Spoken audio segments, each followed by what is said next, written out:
It's time for Oskaloosa Indians football on the No Coast Network. Brought to you by Bank Iowa, Mahaska Drug, William Penn University, Fairway, Raymond James Financial Services, Roxburt's Decorating Center, Oskaloosa Vision Center, Swim Sports Awards and Screen Printing, Hawkeye Real Estate, Cloud Valve Company, Robert Auld Investments, Mahaska, Kinetic Edge Physical Therapy, Penn Central Mall, Kelly Style Insurance, Oskaloosa Area Chamber and Development Group, Pedrito Orthodontics, and Pella Printing.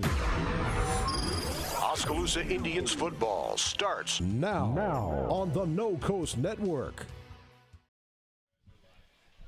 Welcome in, ladies and gentlemen. We are live from Fairfield High School in Fairfield, Iowa. Emery Songer, Doug DeCock with you as always, and the Oskaloosa Indians on the road to try to bounce back after a loss last week at home to Solon, and they are going to try to ruin Fairfield's homecoming against the Trojans tonight in a matchup in Class 3A District 5. As mentioned, I'm Emery Songer. Doug DeCock's my partner. Doug, I talk a lot of Oskaloosa sports with you, and you know you have a lot of great stories about what these two schools had back in your playing days, and now Fairfield's just in a different spot on the football field right now. Oskaloosa turned their program around the last couple of years. Fairfield just one win so far this year compared to 4 losses.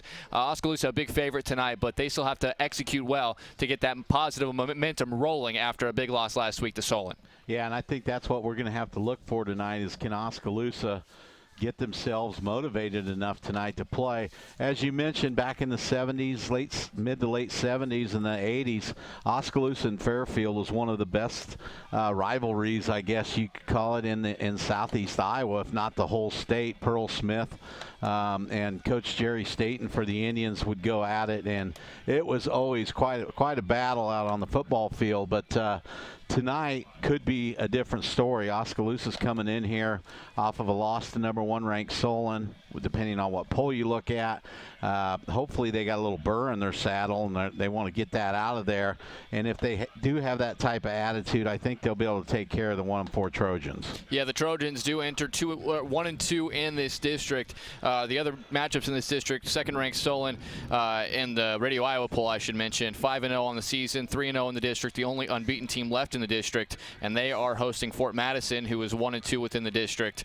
Then Washington, the other main challenger for the playoffs, at 4-1 overall, 2-1 in the district. They're on the road at winless Keokuk. That was a game that slipped them up last year, but I would be hard-pressed to imagine that Keokuk's going to be able to pull that upset again this year. And then West Point to Notre Dame's just 2-3 overall, but they are 2-1 in the district so far, but they have a challenging matchup on the road at Mount Pleasant. So if West Point to Notre Dame loses to Mount Pleasant, that's good news for Oskaloosa and Washington. That means basically it's turned into a 2-team race for the last available playoff spot, assuming Solon runs the table, which we would imagine they would in Class 3A District 5. Doug, the first thing that we need to mention is the fact that Oskaloosa, once again, will not be at full strength. They have several players still out, but some of the important key players like Jared Cruz and DJ Miles are kind of coming back around, getting healthier, and this is a good time for them to be able to, because this week and next week, Oski will be big favorites, trying to key in, win these 2 games comfortably, get good positive momentum, knowing that Week 8 matchup on the road at Washington will decide a playoff berth.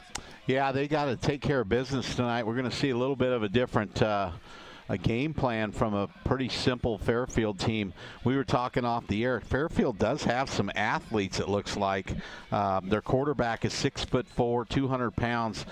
Carson Kryl, and he is a junior. A lot of their key players look like they are in the junior class. They only have 7 seniors on the Fairfield roster, so they are a fairly young team with a lot of juniors and sophomores, and they have been improving throughout the year. So, you know, you never want to take anything for granted. Oskaloosa is a big favorite, but they need to come out here and play. And as I'm looking out here on a beautiful fall football night tonight, finally, Oskaloosa's not catching very many balls in their warm-up. So, you know, if I'm Coach Jenkins, I'm keeping an eye on the way they're acting right now and try to motivate them here when we go into the locker room. Absolutely. We are about 25 minutes away from the opening kickoff. Oskaloosa on the road to take on Fairfield. We'll have more in the pregame show, let you know some of the important stats, numbers, and players to watch. When we return, it is Oskaloosa football in district play on the No Coast Network. Dreams start early. illustrated straight from the heart. Big or small, dreams take hard work to grow into reality. To bring your dreams to life, sometimes you need a little help. So surround yourself with people who believe in your dreams and count on Bank Iowa to help you reach them. Bank Iowa, for the dreamer in all of us. At Mahaska Drug in Oskaloosa, getting your prescription filled is easy. The large covered drive-thru and easy access to the front door is convenient, and the friendly staff is always ready to help you. With a variety of goods and home decor, Mahaska Drug is sure to have the perfect gift for any occasion. Have your favorite photos developed and framed at Mahaska Drug's framing counter, and cherish your memories for years to come. It's all at Mahaska Drug in Oskaloosa, where they have been committed to a healthy community for over 20 years. Call 673-3439 or stop in today. The student community at William Penn made an impression on me. It's a real statement that you can come here and be part of something real. You have the opportunity to participate in activities. The coaches are awesome. It's easy to play for coaches that care about you. The real experiences at Penn have helped shape who I'm going to be when I graduate. I work harder because I want to be part of the conversation in class. I am a leader. I am a trailblazer. I'm proud to be a statesman. Our roots are here in the middle of America, where humble beginnings can grow into great opportunities, where hard work and high standards are the key ingredients to success, where honesty and integrity matter. We're proud of our roots, proud to be a part of a community that shares our values, and grateful to our customers for giving us the opportunity to grow.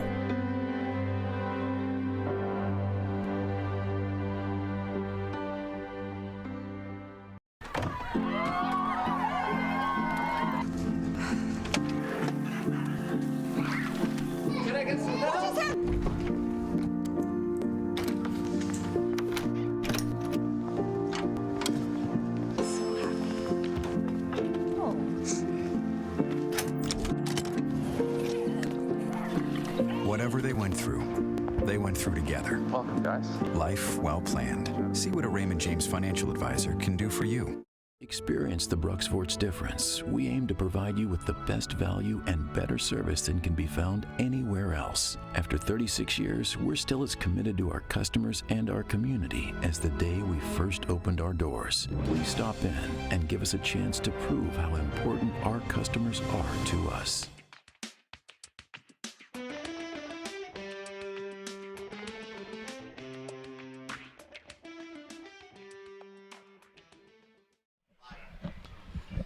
Oskaloosa on the field warming up, as are the Trojans of Fairfield. It's their homecoming, Doug. Oskaloosa had their homecoming spoiled with a fantastic Solon team coming to town. I think we can agree that's a state title contender for sure. They were really good. They came right out of the gate, and they kind of took it to Oskaloosa there in the first quarter. The Indians did not quit, though. They played them tough in the second half. Actually had was 7-7 in the second half before Solon put a late one on the board. But Oskaloosa made them earn it. I think that game made them better, more physical, and hopefully they improve from that. But, yeah, Solon was the real deal last week. What I find interesting about that game is that Oskaloosa indeed got better as the game wore on.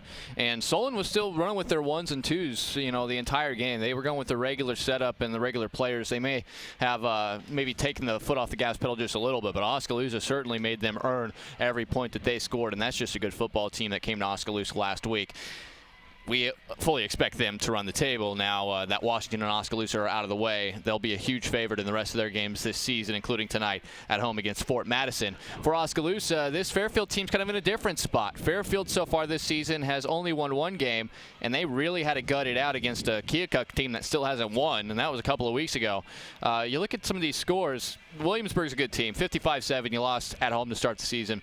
That is what it is. But at Knoxville week 2, Knoxville's decent. 49-14, though, I think is a surprising score, at least to me. And then they lost at West Burlington Notre Dame to start district play 34-14. That also surprised me.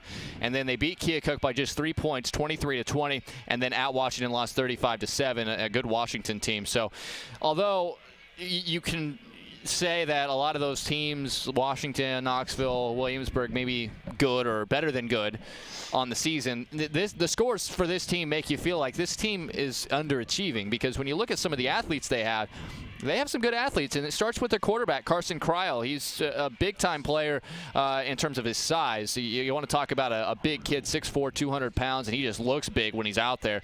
But completion percentage-wise, it's not necessarily the top of the line.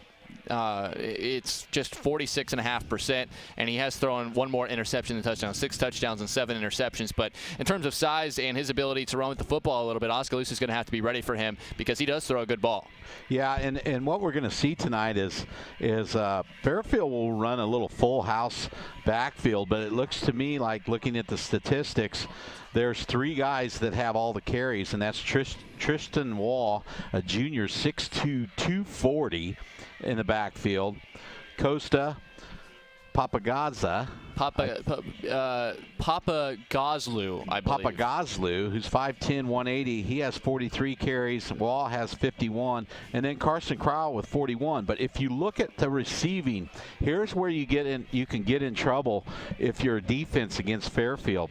They may look like they're going to run, but then they're going to slip Tristan Wall out into the flat through the line, and they're going to try to get him the ball. He also leads them with 15 receptions, so he's their guy, if you want to call it, on offense, with 51 rush attempts and then 15 receptions.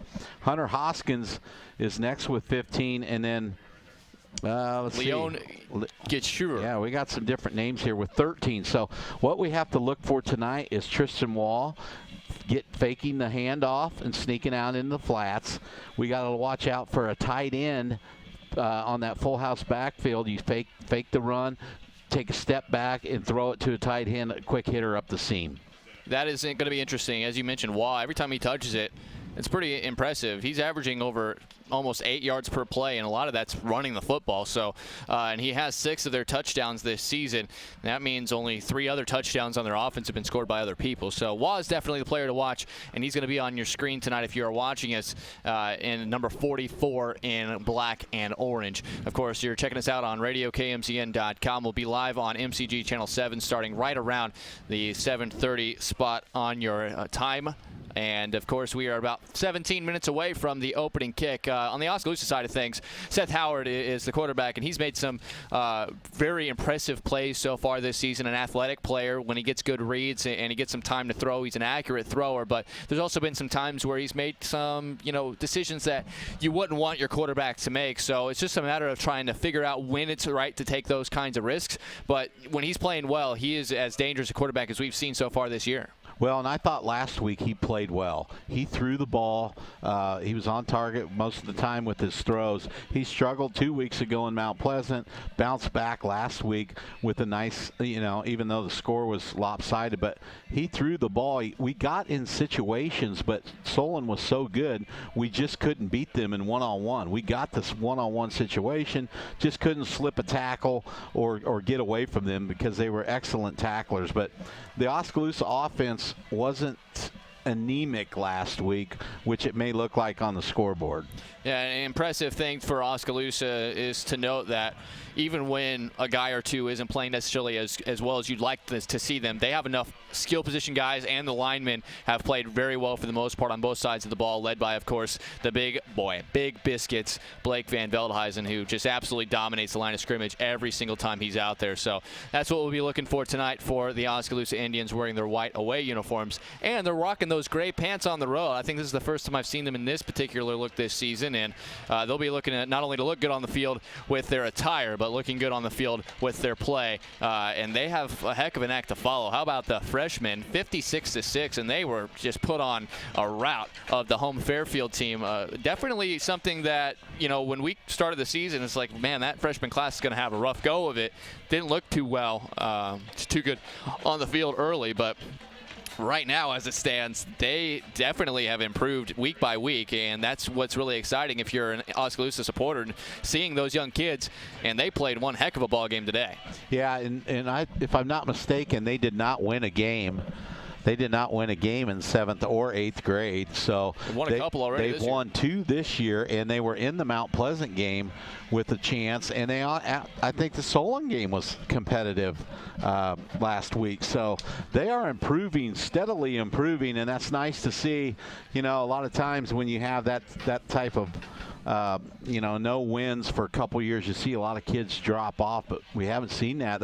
Credit to those guys for sticking it out, and now they're starting to see some improvement, and that's good for Oskaloosa football. Absolutely. We'll go ahead and take another break, and when we come back, we'll continue to look at some important stats, let you know what else is happening around not only this district, but around Class 3A and the state of Iowa. When we come back, right after this, Oskaloosa football about 15 minutes away from the kickoff against Fairfield here on the No Coast Network. Providing high-quality professional eye care with a truly caring staff is what Oskaloosa Vision Center has been doing for more than 30 years. With our state-of-the-art equipment, we can provide comprehensive eye exams, prescription glasses, and contact lenses, as well as medical care like eye infection and disease treatment, emergency eye care, and pre- and post-operative aid. Newborn to adult, we have the experience to meet all your eye care needs. Oskaloosa Vision Center. Come see us today. Swim Sports is once again open in Oskaloosa. This is Doug DeCock, the new owner of Swims. Along with Doug Swim, we are happy to be open again. Swims has a wide variety of trophies, plaques, and engraving available to Oskaloosa and the surrounding areas. We have an assortment of uniforms, socks, and belts, along with other sporting goods at the store. Swim Sports also provides a full screen printing facility for your screen printing needs. Come check out the new store at 118 A Avenue East in Oskaloosa. The two Dougs would love to see you at Swim Sports. Hawkeye Real Estate is your one-stop source for everything real estate in Mahaska County and the surrounding area. Whether commercial, residential, or acreages, we've got you covered with the area's largest pool of real estate professionals, full-time support staff, and property management services. With over $19 million in sales volume for 2016, Hawkeye continues to be Oskaloosa's leading real estate office. Discover what thousands already know. When it's time to make a move, get the Hawkeye Edge. Clow Valve Company of Oskaloosa is very proud of all area students involved in any school activities. They know that being involved takes dedication and hard work put forth by each student. Clow Valve Company reminds you to support our area students in the various activities that they're involved in. School activities are important in molding young people into healthy, successful adults, as they are an important part of a good community. Congratulations to all area students from Clow Valve Company in Oskaloosa.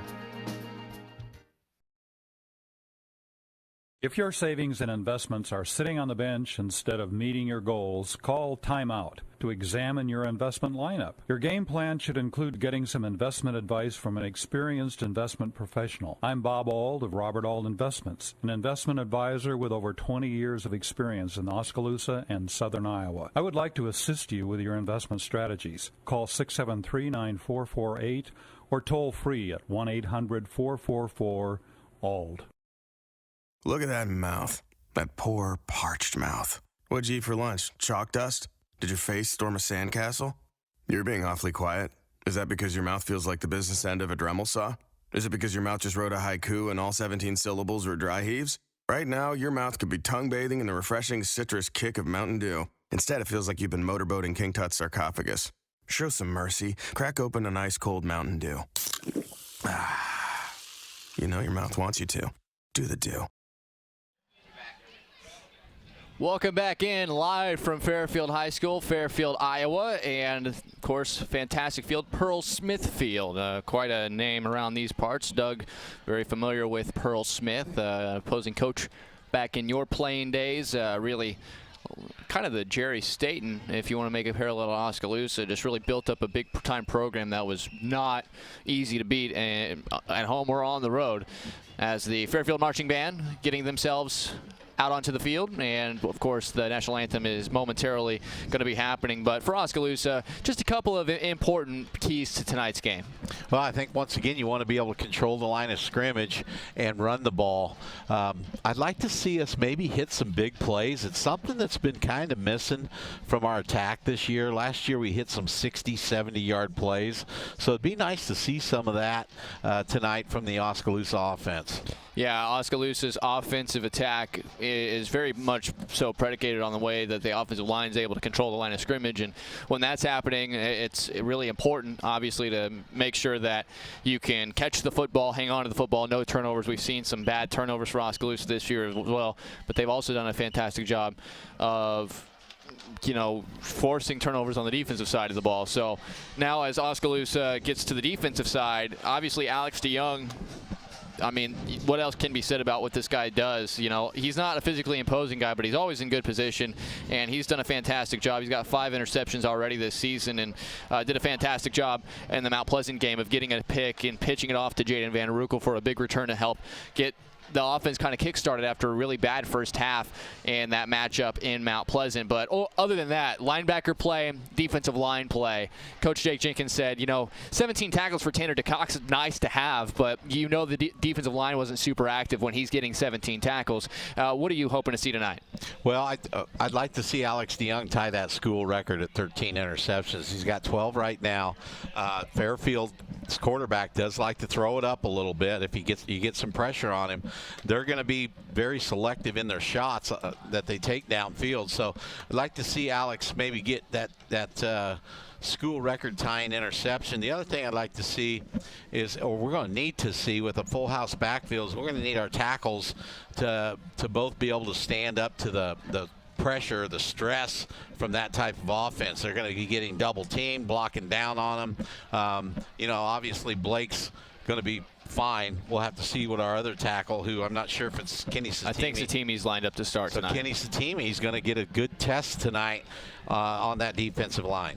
Yeah, Satimi out there in offensive line as well. A lot of the same cats are going to be on both sides of the ball there, but Jerry Cruz is another guy that I think is going to be necessary to have a big game for him defensively, just to kind of get him back in a rhythm. He's gotten a lot of time off on offense with his injury, but he's been out there on defense a lot of the time, and it's just a matter right now of trying to figure out a way to maybe utilize him a little bit more. We saw last year Peyton Krause was just an absolute animal. He was getting into the backfield almost every other play and, wreaking havoc in the run game, wreaking havoc in the pass game. He was making sure not one guy was looking at him, but 2 or 3 guys were having to watch him. Nick Dykstra's kind of picked that up along that defensive line as well, and he's had a nice year so far. It's just a matter of a team effort up there, so the linebackers don't have a ton where they have to try to figure something out.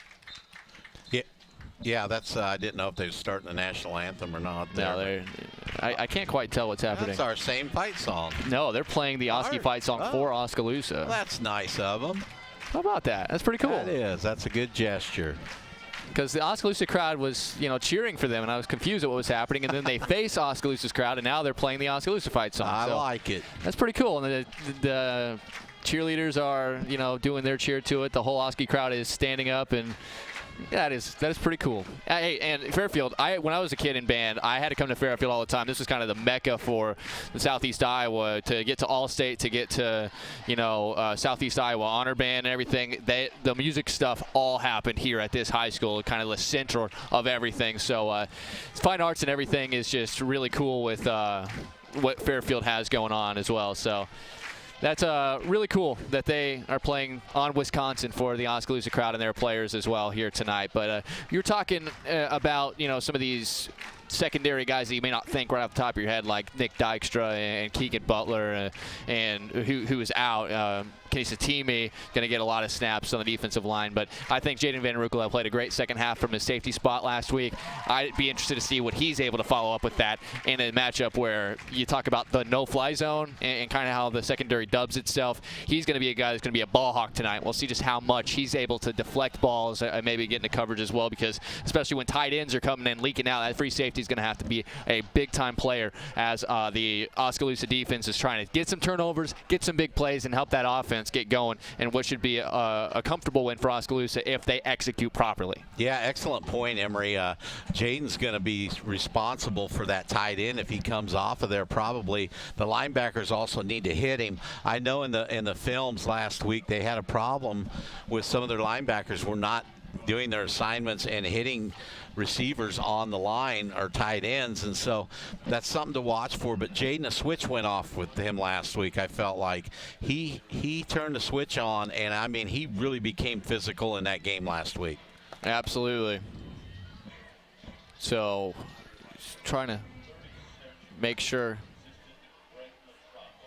Looks like they're going to get the Trojans out onto the field, and then we'll have the national anthem. Oskaloosa huddling down here in the end zone as well. So another quick point I want to make, of course, is the fact that we have a very important game happening on our other side of the dial. It's the huge game in Class A, District number 6. It is the Linville-Sully Hawks hosting the Pekin Panthers, and those two teams ranked in almost every poll in the state now. Pekin in the Radio Iowa poll ranked 8th. Linville-Sully ranked 3rd. Pekin, the only 6-0 team in the state. They played week 0, haven't had a bye yet, and they've just dominated everybody they've seen. Linville-Sully, same can be said for them in their 5 games.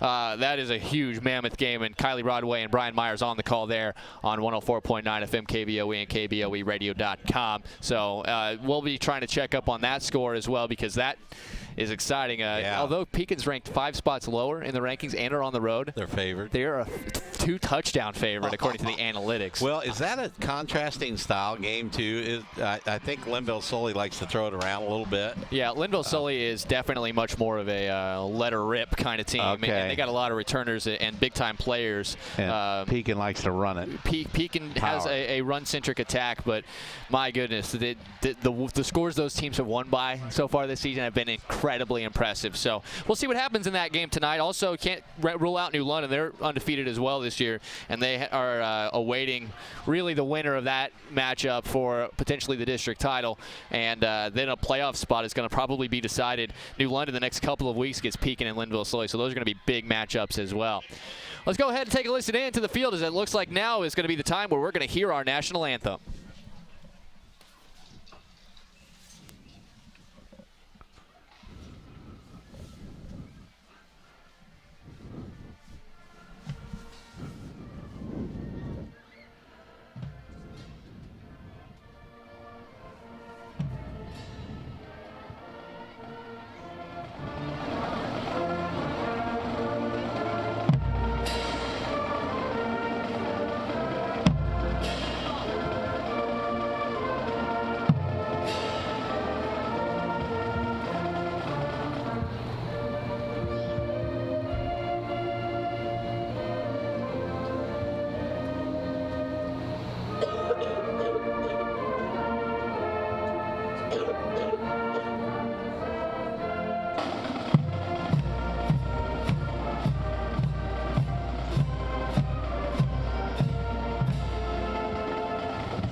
Our national anthem here live from Fairfield High School, and we are getting set for the opening kickoff and what should be a fantastic matchup between these two schools, Oskaloosa High School and, of course, the Fairfield Trojans. All right, Emery, I'm just hearing you come. Something's shorting out on me, but I could hear you there for a little bit. So, Doug, as we get set for this matchup, Jake Jenkins has himself a duty to get his kids ready to play. What are you telling your kids before a game like this, knowing that they know what the stats are, they know what the scores are, they know what the common opponents are, they know what happened in this game last year? How do you get your guys up and ready to play their best possible game here tonight? Well, I think I tell them this game counts the same as Washington. It counts the same as Solon. It's either a W or an L. The thing is, you've got to come out and smack them in the mouth and get after it right away. Otherwise, you're going to be in for a dogfight. The longer you let teams hang around like this in a game like this, the more confidence they get. And sometimes it's hard to get momentum back if you come out flat and try to get yourself going. So I think it's important for Oskaloosa to jump out early in this game. Captain's getting set. They already did the official coin flip. That's something that they a lot of times do well before kickoff, but we'll see the official word on that as well. For the Oskaloosa Indians, it is their 4 captains, Jared Cruz, Tanner DeCock, Alex DeYoung, and Blake Van Veldhuizen, with a couple of honorary captains as well, Nick Coots and Brant Brown. For the Trojans out there as well are their captains, and that includes Brendan Lunsford, one of their top linemen. Also out there, trying to get a look. It's hard to see with this. Steeler Higdon, and they're sideways now. So looked like Oskaloosa. Oskaloosa indeed again won the toss. That's 6 for 6. And Fairfield will receive the opening kickoff. Oskaloosa deferred until the second half. So how about that? Also out there, Hunter Hoskins, senior talented player, and then a guy who's out there named number 61. And, well. That is our ghost player for the night. Well, he's a captain, and he's not on here, so. Oh, well. Unless somebody had a wardrobe malfunction. Well, that could be, too. Either way, let's go ahead and get things rolling. Oskaloosa will be kicking off with Aaron Blom. Last second word for the Indians from the special teams coaching staff to get that group out there ready to go. Of course, Blom, one of the guys that is going for that touchback crown. That's kind of something I'm following very closely.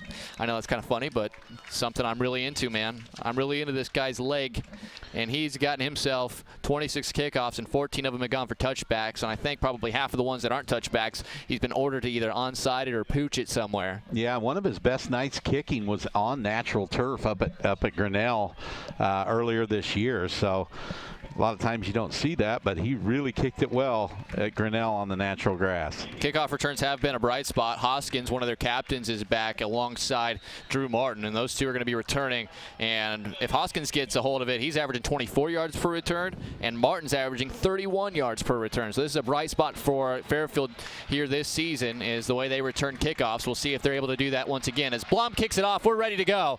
And it is going to be Hoskins receiving it at his own 5-yard line. He is turning it up outside the numbers on the far side, gets away, and he's going to be pushed out of bounds by Tyler Miller, and he will be marked out at the 29-yard line. So a return of 24, right on his number, right on the average for him on the season. A nice return, and it'll be Fairfield football to start, going from right to left. They are wearing all black uniforms, tops and bottoms, orange numbers on the front and the back, the black helmets, and the Fairfield Trojan on the side. Oskaloosa wearing their road white uniforms, trimmed in maroon numbers on the front and the back. They're wearing the charcoal gray pants with the Indians, and maroon and a white stripe down the side with the maroon helmets as well. 1st and 10 for Fairfield, going from right to left. In the pistol, Kryl takes the snap, a high snap, and that threw everything off. Tackle for a loss in the backfield, and there's just no chance that play was going to do anything. First man in on the play was Casey Hill, loss of 3. It'll be 2nd and 13. Yeah, nice job by Casey Hill getting in there, and the high snap, you're right, Emery, that caused the timing to be off on that. So we do not see the wishbone attack here. We see more of a conventional, as you called it, a pistol formation, and we saw them warming up with this also. 3 wide receivers here for them on 2nd and 13 at their own 26. They have an H-back and a deep back. Kryl takes a snap. He's looking to throw. Tipped, intercepted by Cruz. What a one-handed pick. I called it, didn't I? Yeah, you did. Jared Cruz needed to have a big night, and he's been very close to having a couple of interceptions this season. He put his big paw up there, made the pick. He's tackled about right where he got the interception, and the ball spotted at the 27-yard line.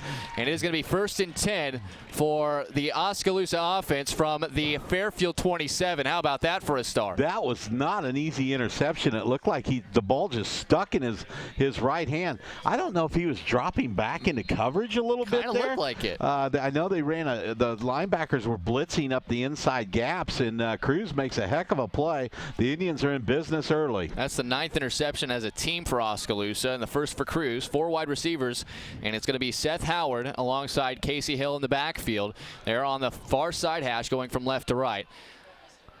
We do not have the advantage of seeing a play clock, so the back judge is kind of marking it off like and it's going to be the delay of game. Now, that's the way that you're going to have to watch it. I was watching to see how the back judge, usually you'll see a back judge like hold a hand up when you get to 5. Well, he's counting it like a 5-second call in basketball. So, so I think he'll start doing that when you get down to 5 seconds. That way the offense knows how close he's getting. So he's using his wristwatch to watch the play clock instead of kind of the more modern look where we see a lot of high schools with the play clock actually in each end zone. Yeah, and last week Oskaloosa had their best week of not having penalties. Yes. So, despite it being a big loss. Right.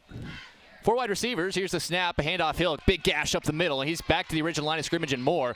Inside the 25 and down to about the 24-yard line. A nice pickup. And that's going to be setting up a 2nd and 7. Well, and I think you're going to see that, either that or Seth fake that coming here the other way. First quarter just wrapped up in Sully. Linville-Sully, a 13-7 lead over Pekin.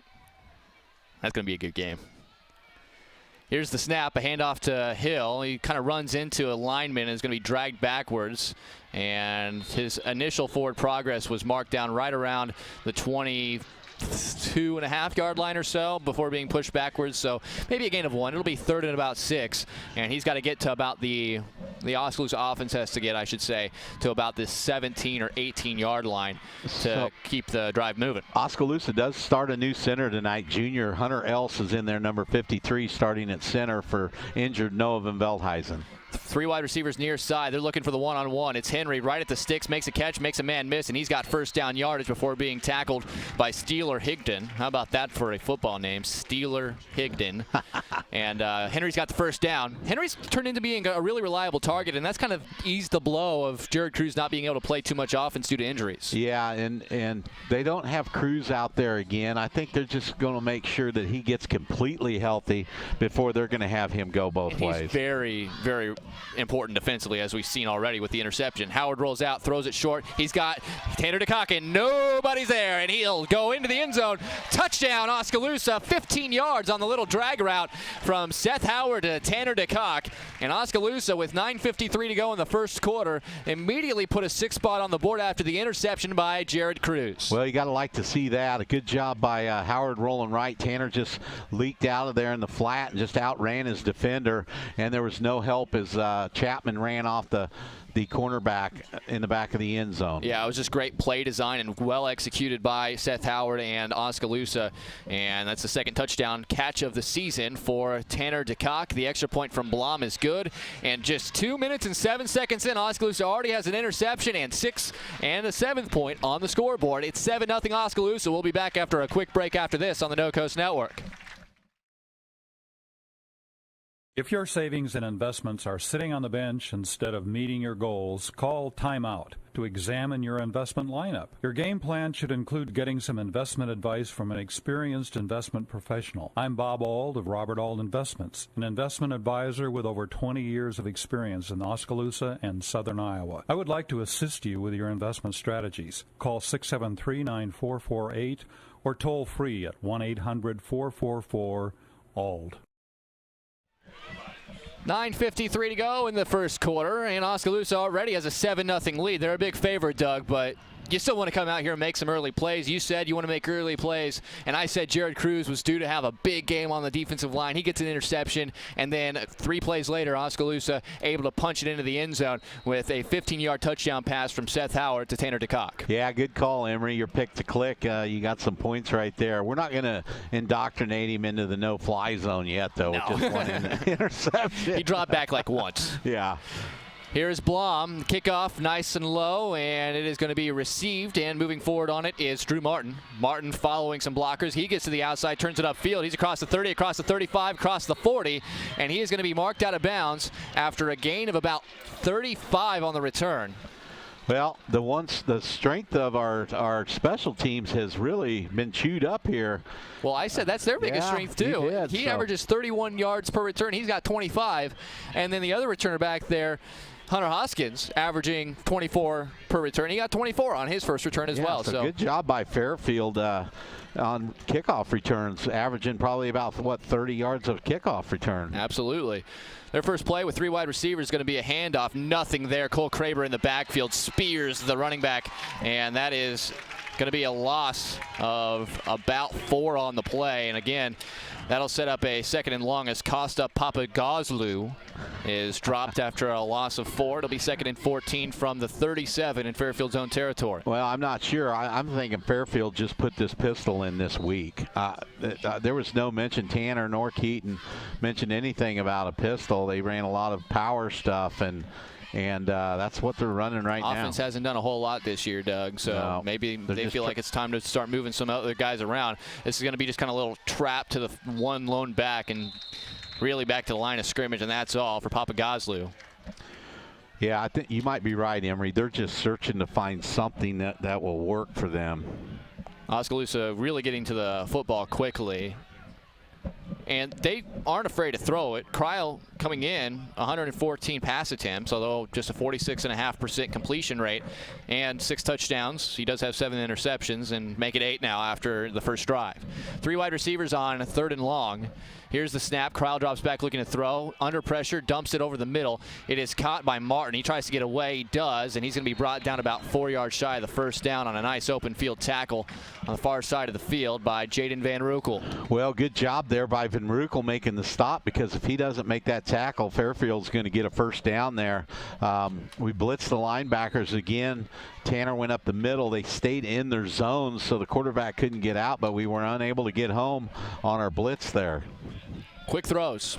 Yeah, that's how you're going to be able to figure that out. It's a good route. It's just you were, instead of 3rd and 6, you were in 3rd and 14.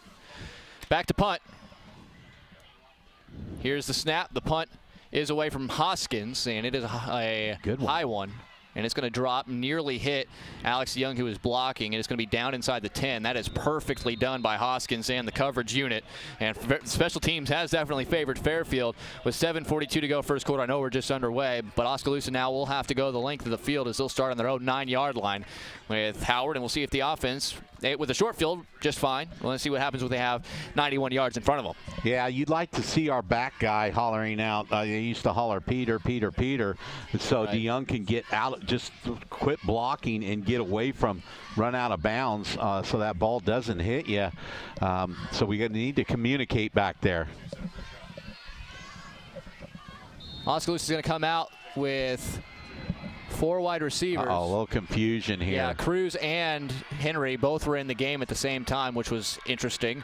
But Henry gets off the field in time. They're just going to fake the handoff, actually. Howard's going to keep it. And that's the interesting thing, is how much were we going to see Cruz on offense. But on the second drive, it looks like he's going to be in there instead of Henry. Henry's been playing, I would say, 90% of the offensive snaps the last couple of weeks, so that might be a little thing to get used to here in this first quarter. Well, I'm not sure what's going on tonight. That's confusion on the opening play of both drives so far. They're holding Henry. There's nothing wrong with him. I thought they was going to send a play in with him there.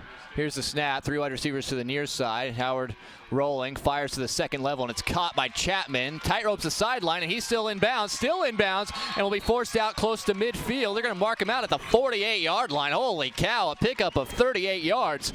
And what a fantastic throw on the run again. That's very similar to the play they scored the touchdown on, except there was a second level to that out route for the trips, and the inside slot guy Chapman, the leading receiver yardage-wise, able to make a catch and tightrope the sideline for extra gain. Yeah, they're flooding the zones right now. They're running 2 and 3 guys in the same routes at just different depths on the field, and flooding the zone there, and it's worked so far for the Indians. Cruz and Henry are out there at the same time now with Chapman and Miller, the other wide receivers, 3 to the far side, Cruz by himself to the near side, and I think somebody moved right on the start. And it'll be somebody. Yeah, I think it was Miller on that far side who had a little bit of a leg hiccup on the line of scrimmage. So that'll be cost the Indians 5. It'll be 1st and 15. That's the second 5-yard penalty they've suffered. But this is one setup we've not seen a lot, with Henry on one side and Cruz on the other. Well, and ideally that's what they want. They got 2 6'5+ guys, or 6'4". I don't know, Cruz might be 6'5", but you really create some matchup problems here. And they're manning up with these guys right now. They might umbrella into his zone, but you'll still be able to find those guys in there somewhere. Yeah, and Cruz is covered by Hunter Hoskins, who's 6 foot over here, number 4. And that's one-on-one no matter what on this near side. 3 wide receivers to the far side. It'll be a handoff to Hill. Jump cut. Good tackle in the backfield. And the man making the play is Brandon Lunsford, one of their captains. He's in the backfield, no gain on the play. And that's what you're going to have to do, is at least snuff out the run game so you can really key on the pass. Yeah, good job by Fairfield on that run there. You know, you probably, if your defense was looking for the pass there, and Oskaloosa tried to catch them off guard and run the ball, and a good job by the Trojans stopping it for no gain.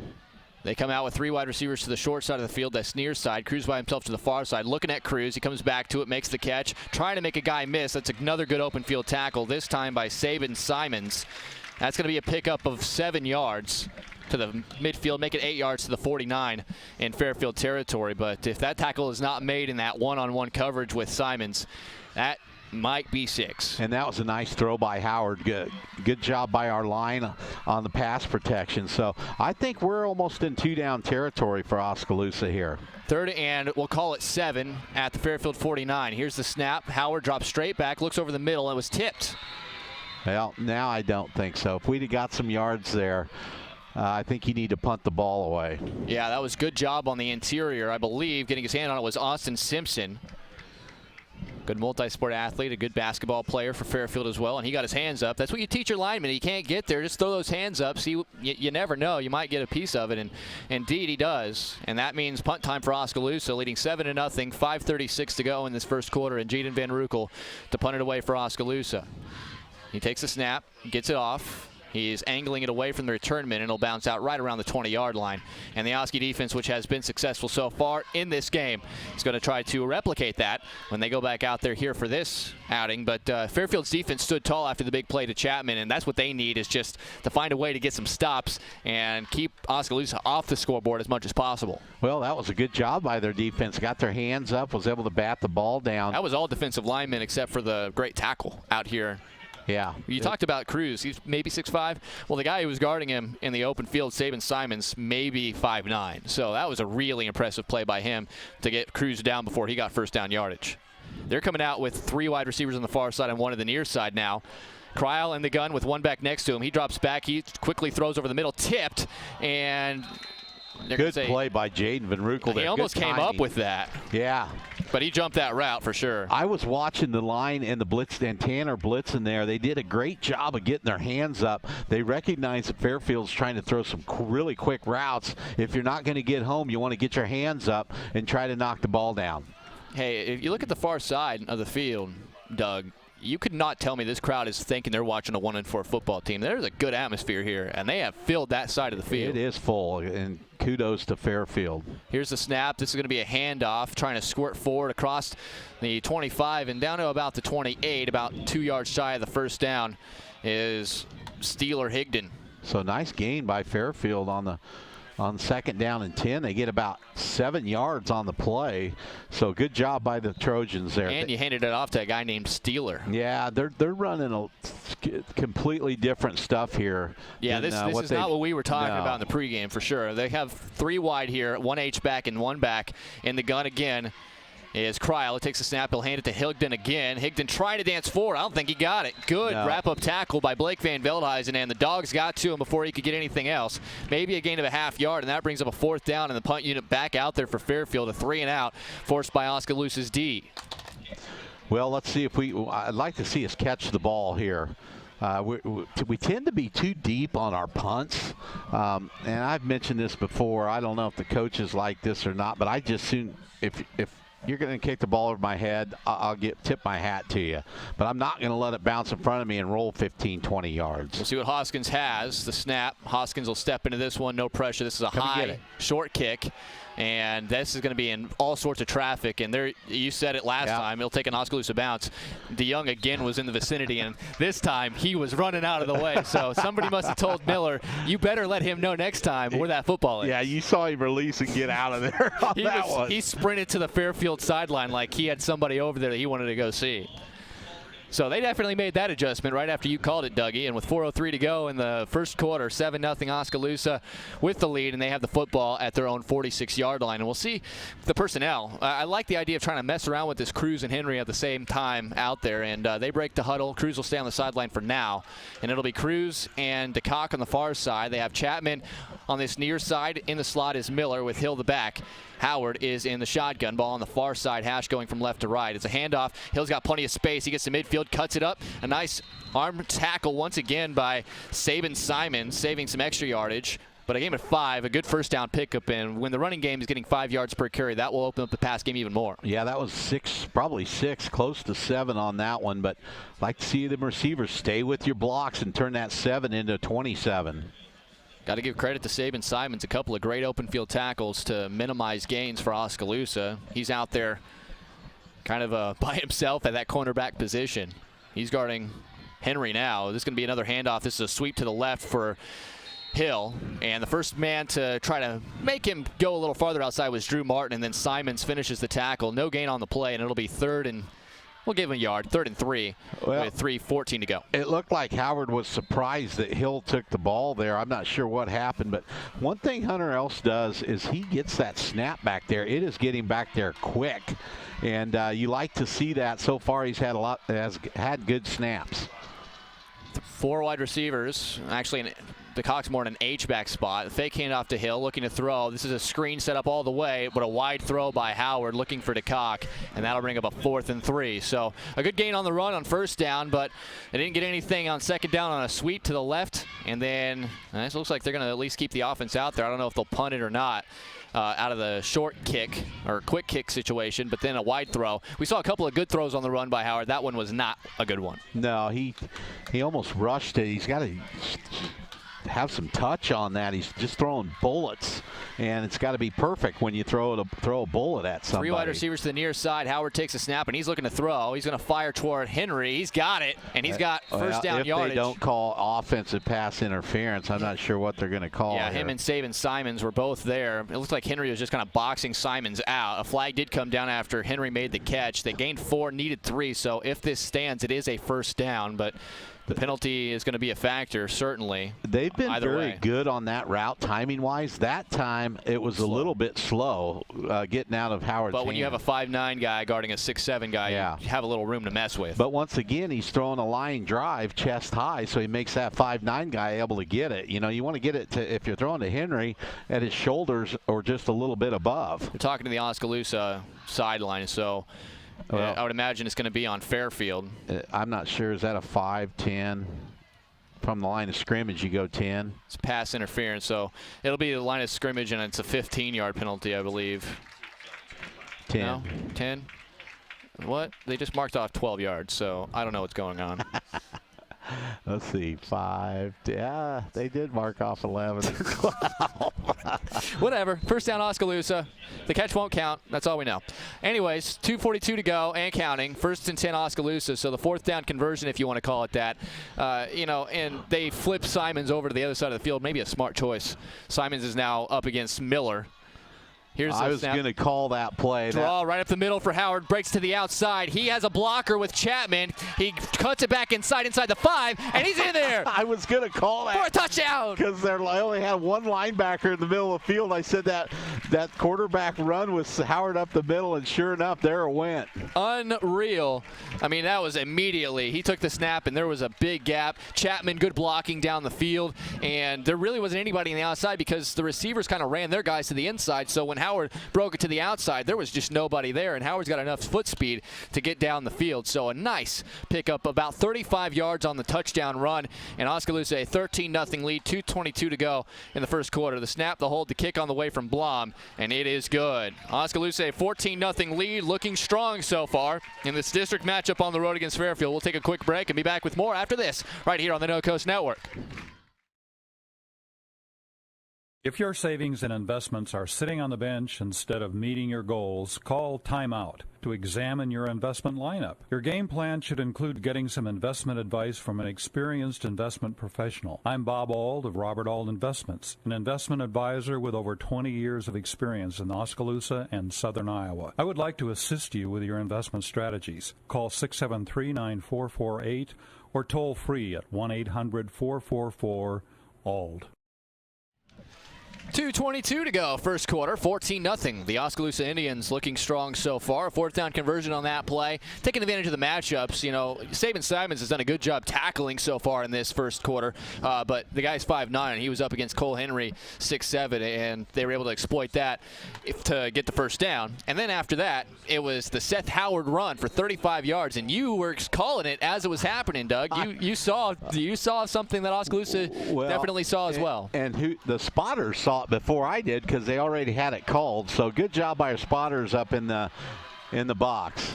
The kickoff is going to be received by Hoskins at the 7-yard line. Hoskins trying to reverse his field, but Oskaloosa rallies to the football this time, and by far and away their best kick coverage of the night. Snakenberg, Van Rukel, they are there. It looks like the other Snakenberg is in there. Tried something a little different that time, going to their left instead of their right, and it didn't work. So don't look for them to do that again. Zuhair Mamoon was in there. Coy Snakenberg and Cade Snakenberg were both on the play. So good rally into the football there by the kick coverage unit. And that'll bring up 1st and 10 for Fairfield. Cryle has 3 wide receivers and an H-back lined up behind the lineman.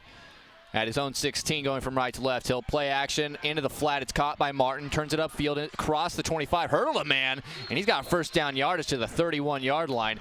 Some good athleticism there by Drew Martin. You said size is something that Fairfield's not lacking for this team. They may be 1-4, but they have some big kids. And although he's listed at only 5'11", 175, he looked like a 6'2" guy kind of leaping over a man there. Yeah, he did. Oskaloosa was late going into their defense there. They went cover 2, and they were late getting back. They had an inkling that Fairfield was going to throw there. They guessed right, but just too late to get in the defense. 1st and 10, that's the first offensive first down for Fairfield. Here's a snap, and Dykstra immediately in the backfield.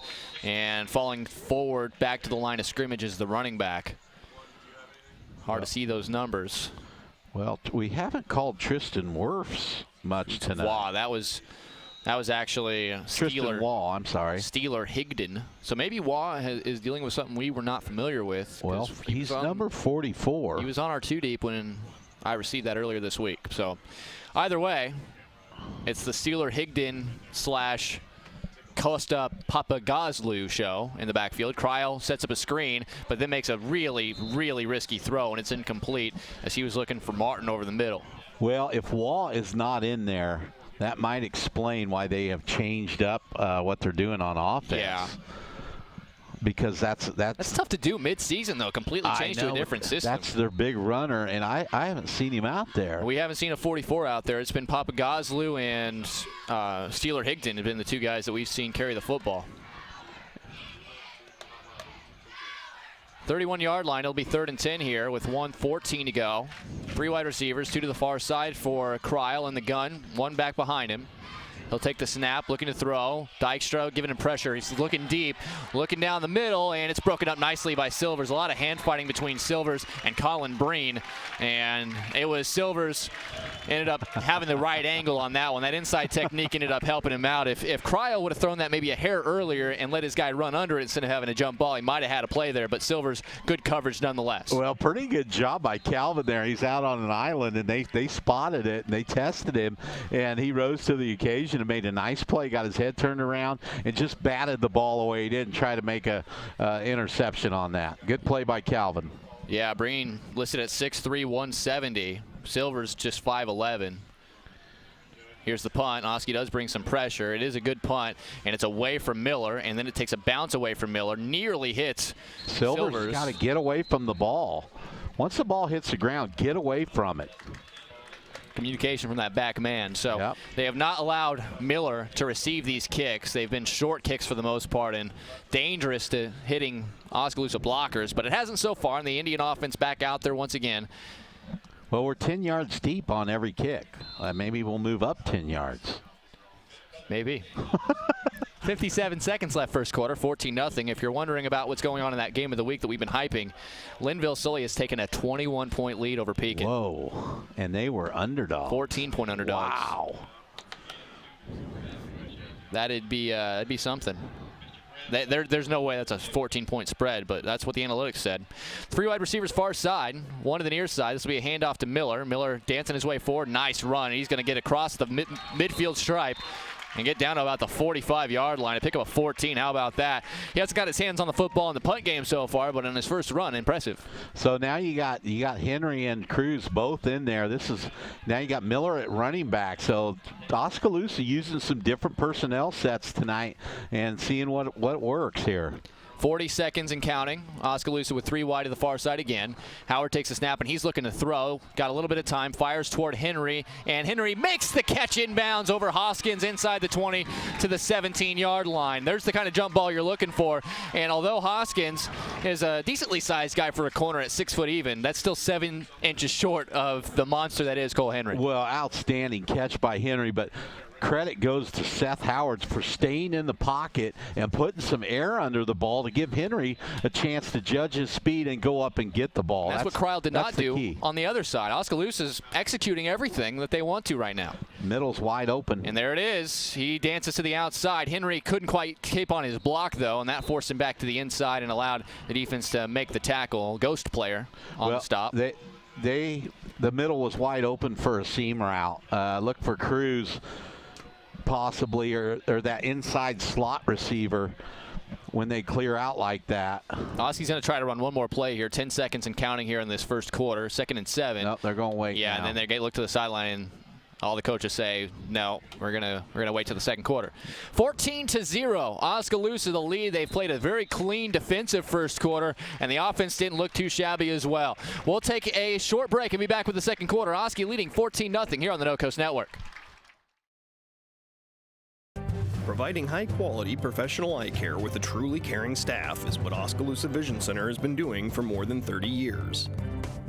With our state-of-the-art equipment, we can provide comprehensive eye exams, prescription glasses, and contact lenses, as well as medical care like eye infection and disease treatment, emergency eye care, and pre- and post-operative aid.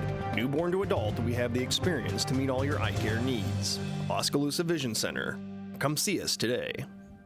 Swim Sports is once again open in Oskaloosa. This is Doug DeCock, the new owner of Swims. Along with Doug Swim, we are happy to be open again. Swims has a wide variety of trophies, plaques, and engraving available to Oskaloosa and the surrounding areas. We have an assortment of uniforms, socks, and belts, along with other sporting goods at the store. Swim Sports also provides a full screen printing facility for your screen printing needs. Come check out the new store at 118 A Avenue East in Oskaloosa. The two Dougs would love to see you at Swim Sports.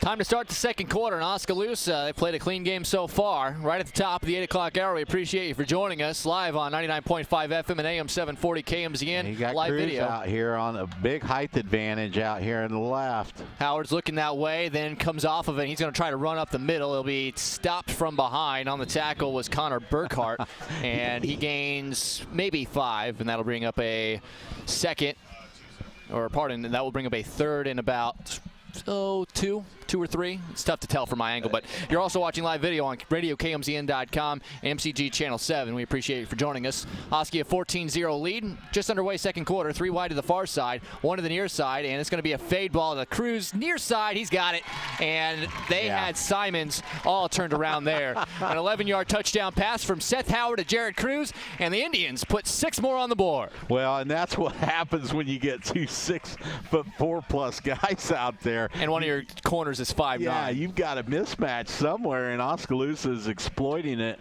on against Fairfield tonight. All you got to make sure that you're doing, if you're Oskaloosa, is putting one of the tall guys on the outside, because that's where Simons is. Yeah, you're doing them a favor if Chapman or Miller is out on the outside, as they are getting ready to line up for the extra point. Another nice throw by Seth Howard too. He kept it high. Simons had no chance. Had some touch on it.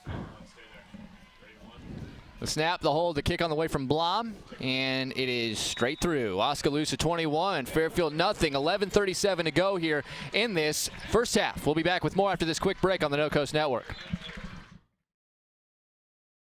Look at that mouth. That poor, parched mouth. What'd you eat for lunch? Chalk dust? Did your face storm a sandcastle? You're being awfully quiet. Is that because your mouth feels like the business end of a Dremel saw? Is it because your mouth just wrote a haiku and all 17 syllables were dry heaves? Right now, your mouth could be tongue-bathing in the refreshing citrus kick of Mountain Dew. Instead, it feels like you've been motorboating King Tut's sarcophagus. Show some mercy. Crack open an ice-cold Mountain Dew. You know your mouth wants you to. Do the Dew. 11:37 to go in the second quarter. Oskaloosa's offense has stalled just one time. They have scored the other 3 times they've been out there, and the defense has done a good job, only allowing 1 offensive first down so far for Fairfield.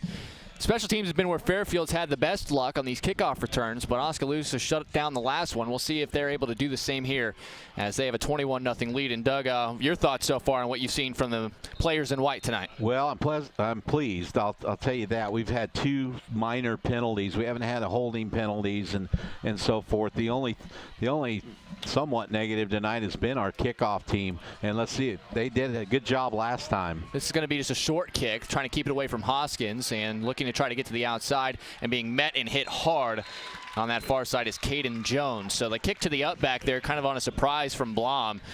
That's no touchbacks on 4 kickoffs. I'm kind of disappointed. Your stat, isn't it? Kind of disappointed. Number 34, I think that's Zuhair Mamoon. Mamoon, indeed. And it is his first week back, so it's nice to have Zuhair back in there, and he likes to hit. So good job by Zuhair.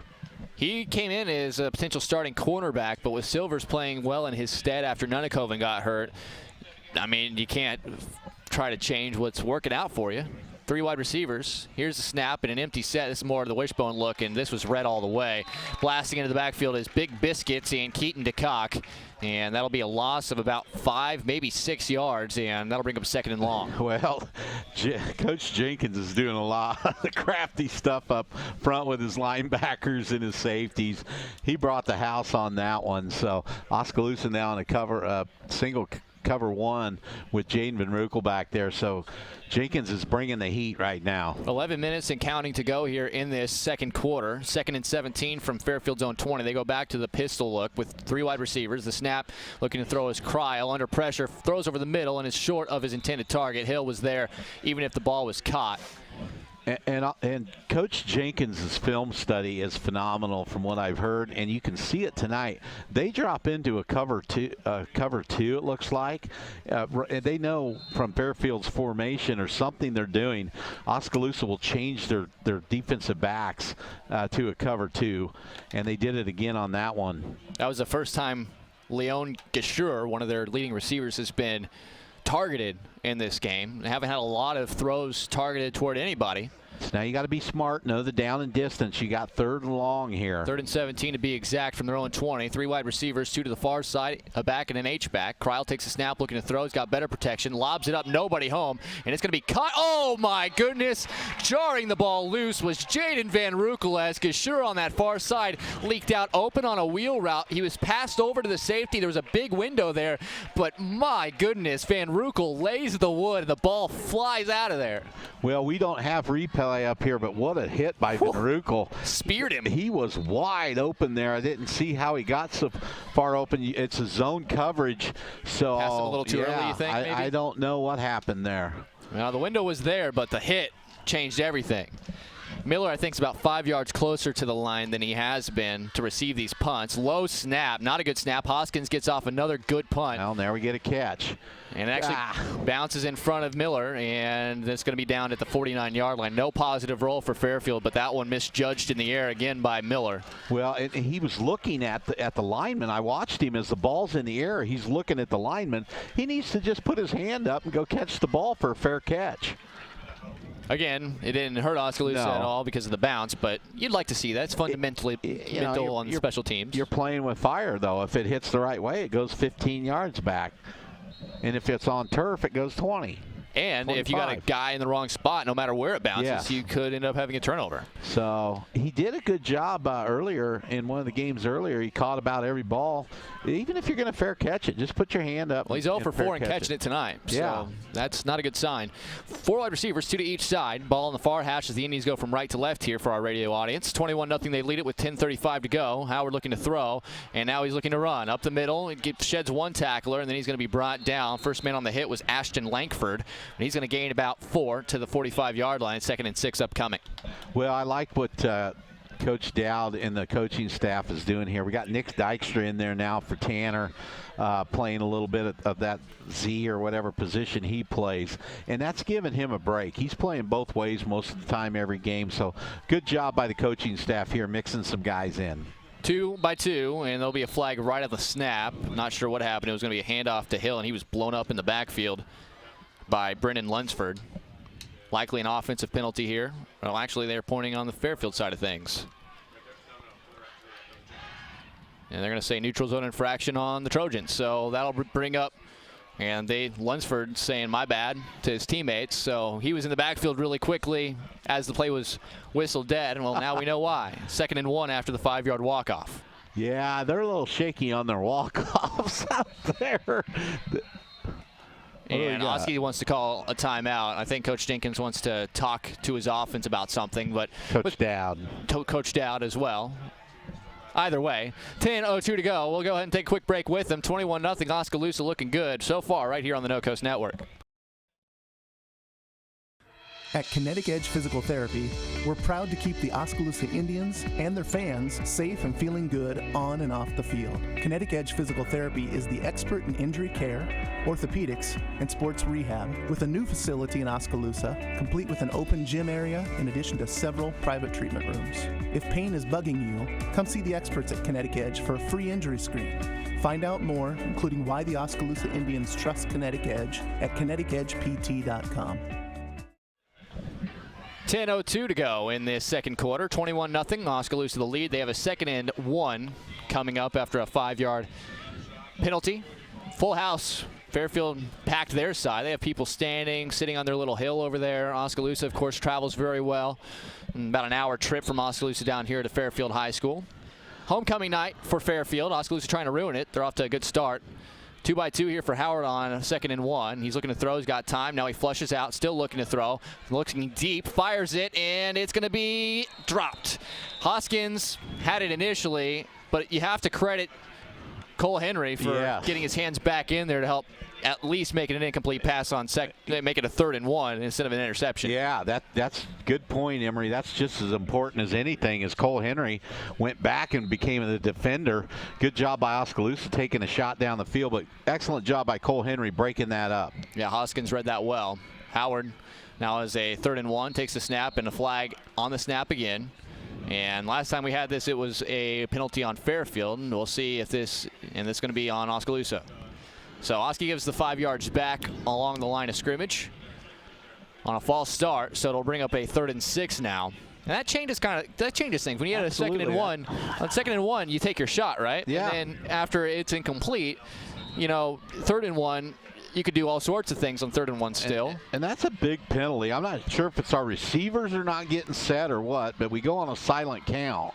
The snap, here is Howard looking to throw, and he throws outside and wide of his intended target in Chapman, and that'll bring up a 4th and 6. And we'll see what Oskaloosa does. They went for it on this part of the field last time they were here, and it looks like the offense will stay out there once again. Not sure, somebody ran the wrong route there. It looked like we almost had 2 guys in a line. Tyler was blocking his guy. My guess is Tyler should have been taking more of a post route instead of just stopping right there and blocking his guy and running his guy out of there. 4th and 6. Oskaloosa's offense still out there. 2-by-2 at the 45-yard line in Fairfield territory. Howard takes a snap, looks to throw, fires to Henry. What a catch, and he's got it right at the sticks. He got it. Wow.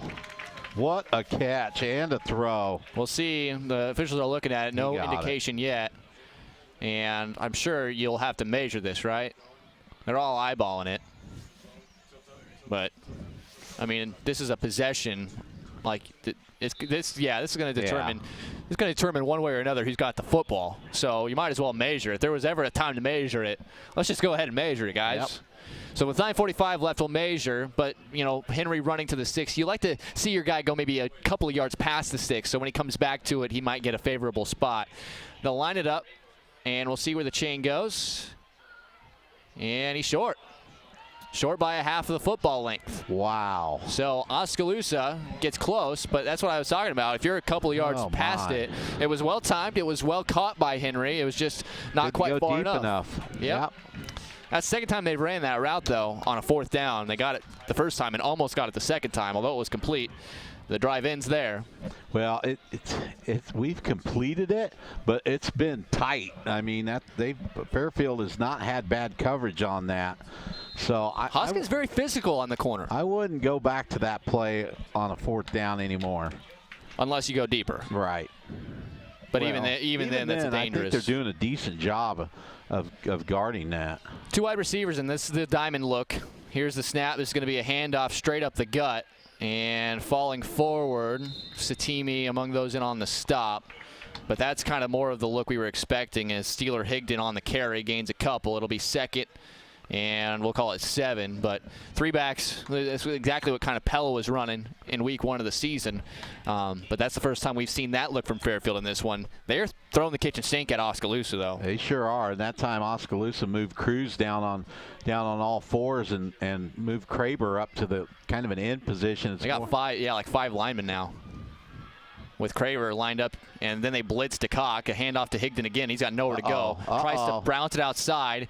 Silvers is trying to run with him, makes the hit, and they'll knock him down after about a gain of 2, maybe. And, yeah, like you were saying, because Contain was lost on that side, but good job by the secondary recovering and holding him to actually no gain. They mark him at the same spot at the 42-yard line. And Silver is a good open field tackle. That'll bring up a 3rd and 7 from the 42. Yeah, nice tackle by Silvers. I thought his angle was going to be a little shallow there, and he was going to be able to get outside of him.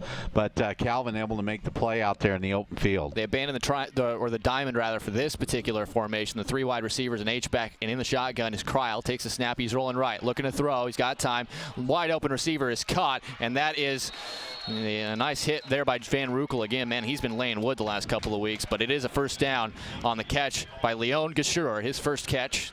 Sophomore. We had 2 linebackers in the same spot. One of them's got to drop back. I'm not sure what happened there, but blown coverage again by the Indians on that pass. The 9-yard pickup by Gashur. First catch for him. He was right there with their leaders receiving, but they just haven't completed a lot of balls in this game. 8:05 to go. Kryl takes a snap, and he's going to hand it to Higdon, and nothing there. First man in there, blowing up the play. That's Riley Miller. By Riley Miller. Good job by Miller there. Got some different guys in there. Riley Miller, Walker Newman out there in the linebacking core, along with DeCock. So they have moved Walker into Tanner's position. Tanner has now moved over to a different linebacking position, which I think is going to be more to his liking because he can run around a little bit out there. They still have Kraber out there as well. So Casey Hill's not out there at the linebacking spot because they still have Silvers to Young at the corners, and then the Brave is Keaton DeCock with the lone free safety is Jaden Van Rukel. Kryl takes a snap again, hands it. This is not Higdon, this is Papa Goslu, and he's dropped for even more lost yardage as DeCock will make the tackle. But again, it's the same white jerseys that were breaking in there. They're sending at least 2 linebackers keying in on that run. Yeah, and I'm going to hear it tonight when he gets home. He's going to be, Dad, that is so much more fun playing out there on the edge because I don't have these big linemen coming getting on me.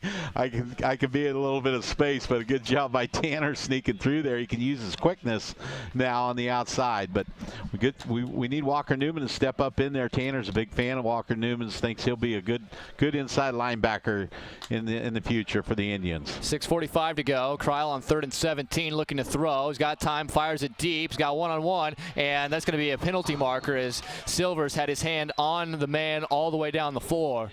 Or down, not the floor, the field. My mistake. He's looking back for the ball. That's kind of a It just depends on call. Both referees in that area threw flags. Well, the back judge felt bad that the side judge got to throw his flag, so he threw it too. But that's a really touchy call. He was looking back for the ball. It is pass interference. Jeez. And that's going to, on 3rd and 17, that's going to give him a first down because he did eventually play the ball. But you know, Doug, the criteria isn't always about looking back for the ball. Now, if both guys have their hands all over each other, they'll usually let that go. Sometimes, I mean, it was tough for me to see on my angle what exactly Elan Ledger, the wide receiver on that end, was doing. But you could tell that the hand was on the jersey for Silvers, kind of keeping him there while he was looking back to the football. And with 2 referees throw the flag, I would feel like that's not a, I mean. Okay. It's not a first down yet, though, because it's 3rd and 2, and it's not an automatic first down in high school football. Let's see if they bring Walker Newman up the middle here to stop this run. The snap, it is a handoff, and Papa Goslu, he's short. Fumbled. And the ball squirted out. Papa Goslu, I think, jumped right back on it. And he only gained 1, needed 2, and it's 4th and 1. But you pretty much you got to go for it here, right? So Satimi checks back in. Is that Lobrecht? Yes. Alex Laubrecht exiting. Alex Laubrecht, and I apologize for the prior weeks and calling him and his brother. Alex Laubrecht was in there, so big play here. It's only 21 to nothing. 6:05 and counting to go. 4th and 1 for the Trojans. Their first attempt at a 4th down conversion. 3 wide receivers, 2 to the far side, an H-back and a deep back in the pistol.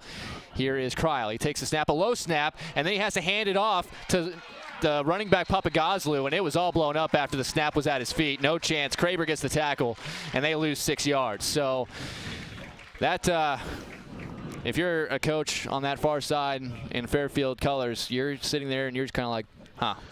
Well, I'll be honest with you. I love the shotgun, but I hate the shotgun when it's short yardage. Yeah, but you'd almost rather, I mean, when you don't know anything else, right? Like, it's tough to take a snap from under center when you've been in the gun all I know, night. but what I'm saying is, would it hurt to practice it for 10 minutes a day? Absolutely not. Before practice or after, so you can at least get up under center and just get a little push? It would not. And it's not rocket science there. Making that, they did it for hundreds of years. Yeah, well, the shotgun's in now. And in the shotgun is Howard. He takes a snap, hands it off to Hill. He's to midfield and will be dropped after that, gain of 1. Yeah, that was actually a loss of 9 yards on the 4th down conversion attempt because of a bad snap. Well, I'm not sure what's going on. Our handoffs look a little bit shaky from Howard to Hill. I don't know. And it's certainly not the snap. It is getting back there in good time. They've changed their defense a little bit. They have some different personnel. They actually have Leon Gashur out there on a corner now. I'd run Miller on a streak route right here. Look him off. Look the safety off to the left. Hit Miller on a streak route. Here's a snap. This is going to be another handoff, and Hill's going to the far side of the field. Turns it upfield. He's got himself 6 or 7 yards. Is that going to be a face mask? You know, the flag flew in there at the point of as soon as he turned it upfield. It could be a hold or it could be a face mask, either or. He's about a yard shy of the first down as it stands now, and it's going to be a hold on Oskaloosa. So here we go. That's the first penalty Oskaloosa's had offensively that's more than 5 yards. Well, they had the pass interference. Yeah, but that was defense, though. Okay. But definitely more penalties in the first half than you had the entire game against Solon. Yeah, we're at 25. We're about 35, 40 yards in penalties here. Yeah. Not terrible. And Fairfield's gotten probably half as many as that, so it's not completely one-sided. No. Either way, Oskaloosa now has a 2nd and 13 or so from their own 45 after they walk off the penalty. 5 minutes to go, second quarter, 21-0. Our game of the week's at halftime, and it's 28-7, Linville-Sully at the half, and that on KBOE. Fake handoff on the play action. Here's a little throw out into the flat. It's caught by DeCock, makes a man miss, and will be tackled from behind by Steeler Higdon. Nice pickup of about 7 yards on the out route. I like timing routes, you know. You don't necessarily have to go deep every time, especially if you have good hands receivers like DeCock, like Chapman, like Henry, who can catch the football. Well, and that's something that we weren't able to do last week. He was able to slip out of that first tackle and get another 3 or 4 yards, so good job by Tanner. Solon, we were getting that one-on-one, but they were just winning the battle of one-on-ones. 3 wide receivers to the near side on 3rd and 7. Need to get to the 42 or so. And Oski, I believe, wants to talk it over. They will. 4:17 to go here in the second quarter. Oskaloosa, a 3-touchdown lead, 21-0. They have a 3rd down coming up after this quick break right here on the No Coast Network.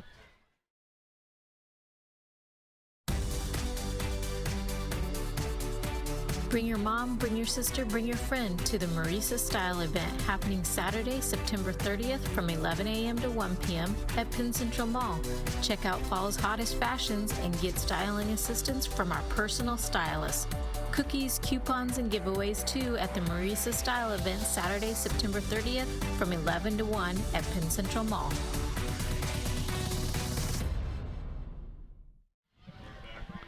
.417 left in the second quarter. Emery Songer, Doug DeCock with you with the help of the Oskaloosa Video Production Program at Oskaloosa High School. Live on MCG Channel 7, RadioKMZN.com with live video.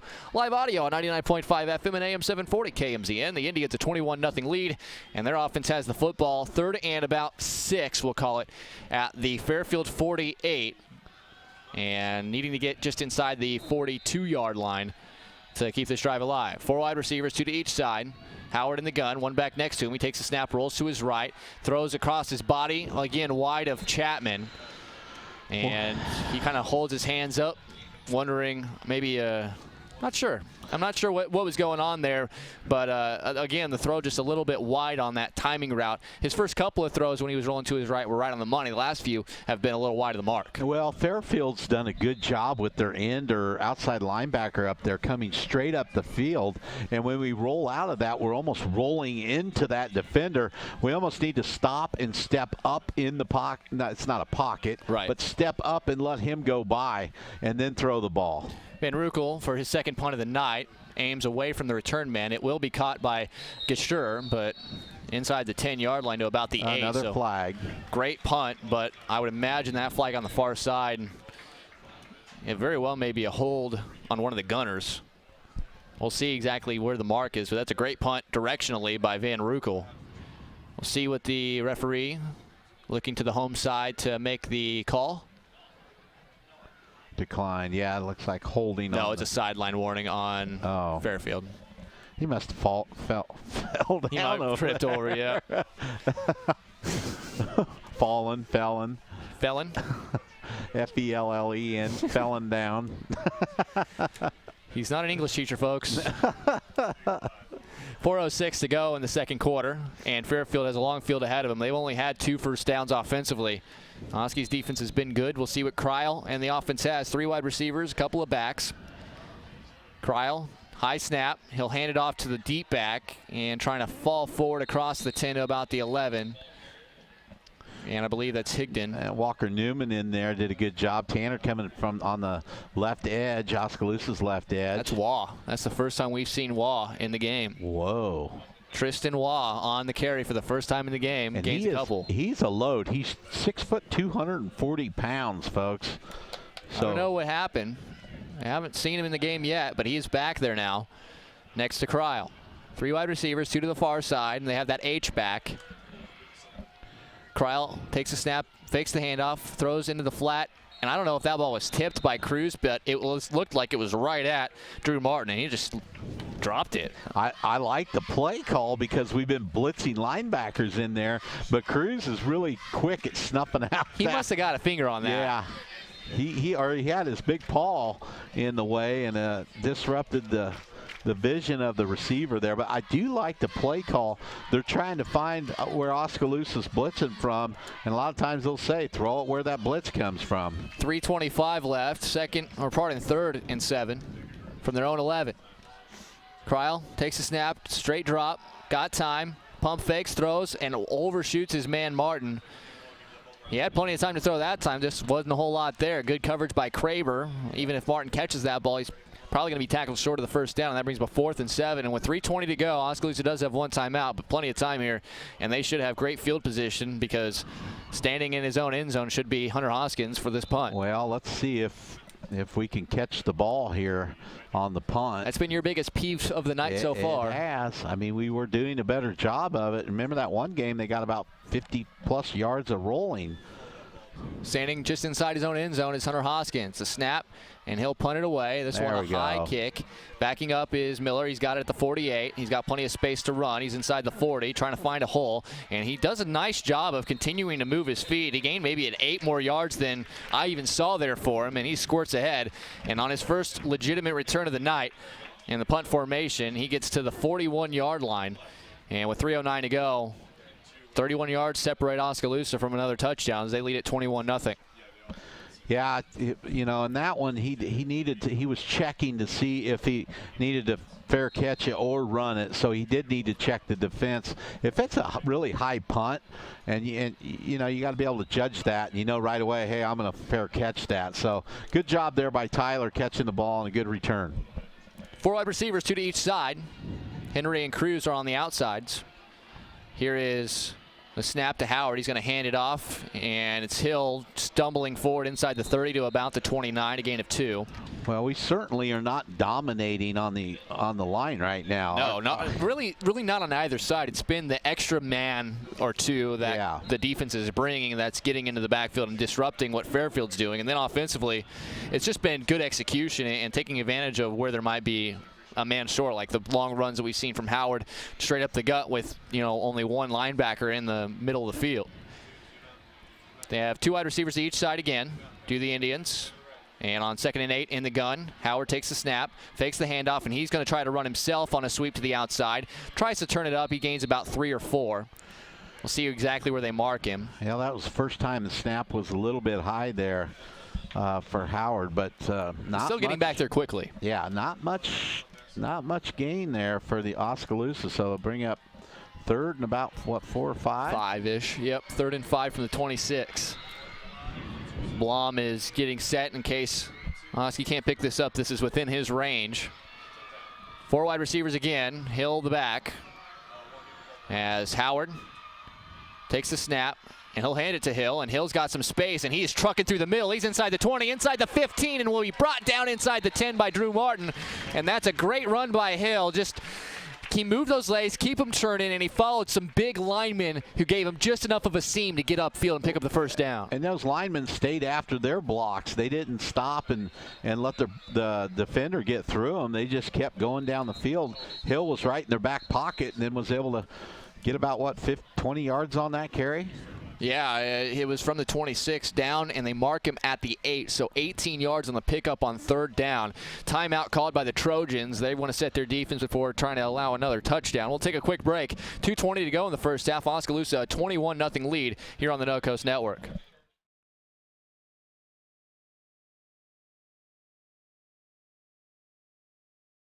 Mahaska County Ag and Rural Development is dedicated to the promotion and improvement of rural economies and to the development of both vision and leadership to enhance the quality of life in all Mahaska County. Recently designated as a home base Iowa community, Mahaska County and the city of Oskaloosa are now welcoming veterans and transitioning service members for career opportunities in the area. This also includes an incentives package created through Mahaska County Ag and Rural Development. For more information on how to support the Home Base Iowa initiative, contact Deanne DeGroot at 641-672-2591.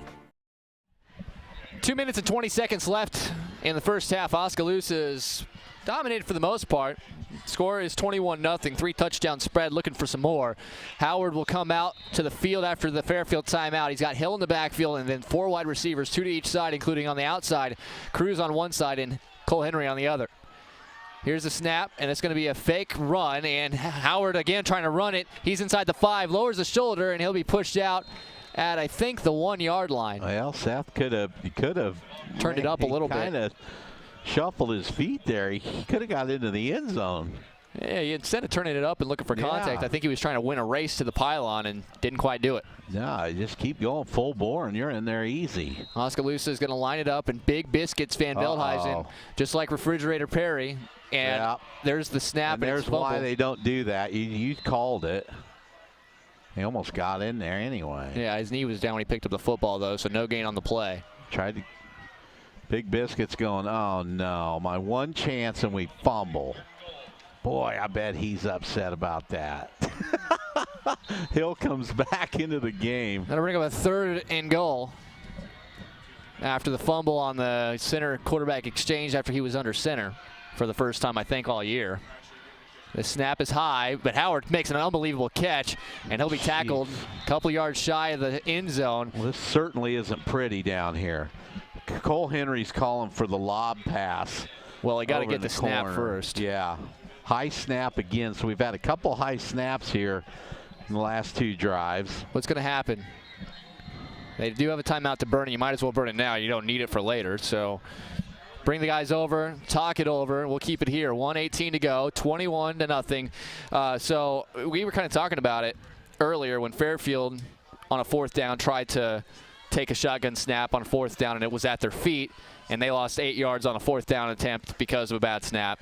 And you said, why don't we get under center? And I said, well, if you haven't practiced it, it doesn't make sense. And then you retorted, you really only need 5 minutes of a practice to really get that down as an option. And you just don't see it very much anymore. Well, this is the situation you want to be able to do that with. Yeah, exactly. You're on the half-yard line. I mean, all you got to do is snap the ball and go forward. Or hand it off to Big Biscuits. Yeah, and I wouldn't even do that when you're that close. It's just trying to get too cute. I don't know. They are going to go for it here, though, which I support. Wow. I support it. Well, I do too, but now you go back to Howard's run. If you just get into the end zone. Yep. 4th and goal, though, from the 3. Howard has 3 wide receivers to the right. He's looking to the left, and then he lobs it into the middle for Cruz. He's got it. Jeez. That was a jump ball, not in a great spot. Drew Martin couldn't find it, and Cruz went up and made a basket catch. Yeah. He kind of jumped in the air and kind of caught it with his chest. Martin, if he would have just found the ball, it would have been easily knocked down or intercepted. I agree. Either way, though, Cruz gets the touchdown catch, 3 yards out. It wasn't pretty, but Oskaloosa gets it into the end zone, and with 1:13 to go in the second quarter, the extra point on the way. And Oskaloosa up by 4 touchdowns. That was interesting.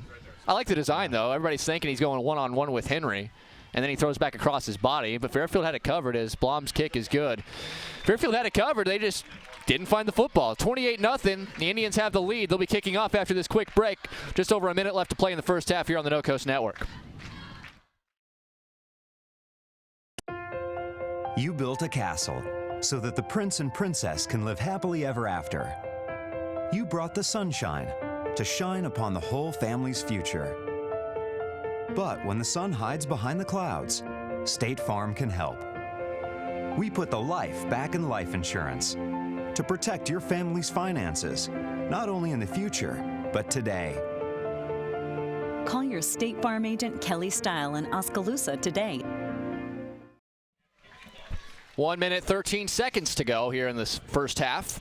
28-0. Oskaloosa kind of mucked it around a little bit toward the goal line, but we're able to finally get the touchdown on 4th and goal. A 3-yard touchdown pass from Howard to Jared Cruz. For Cruz, that is his 2nd touchdown catch of the year. Hasn't been used on offense a whole lot, but we've seen him out there a lot tonight, which is an encouraging sign. He's also got an interception defensively.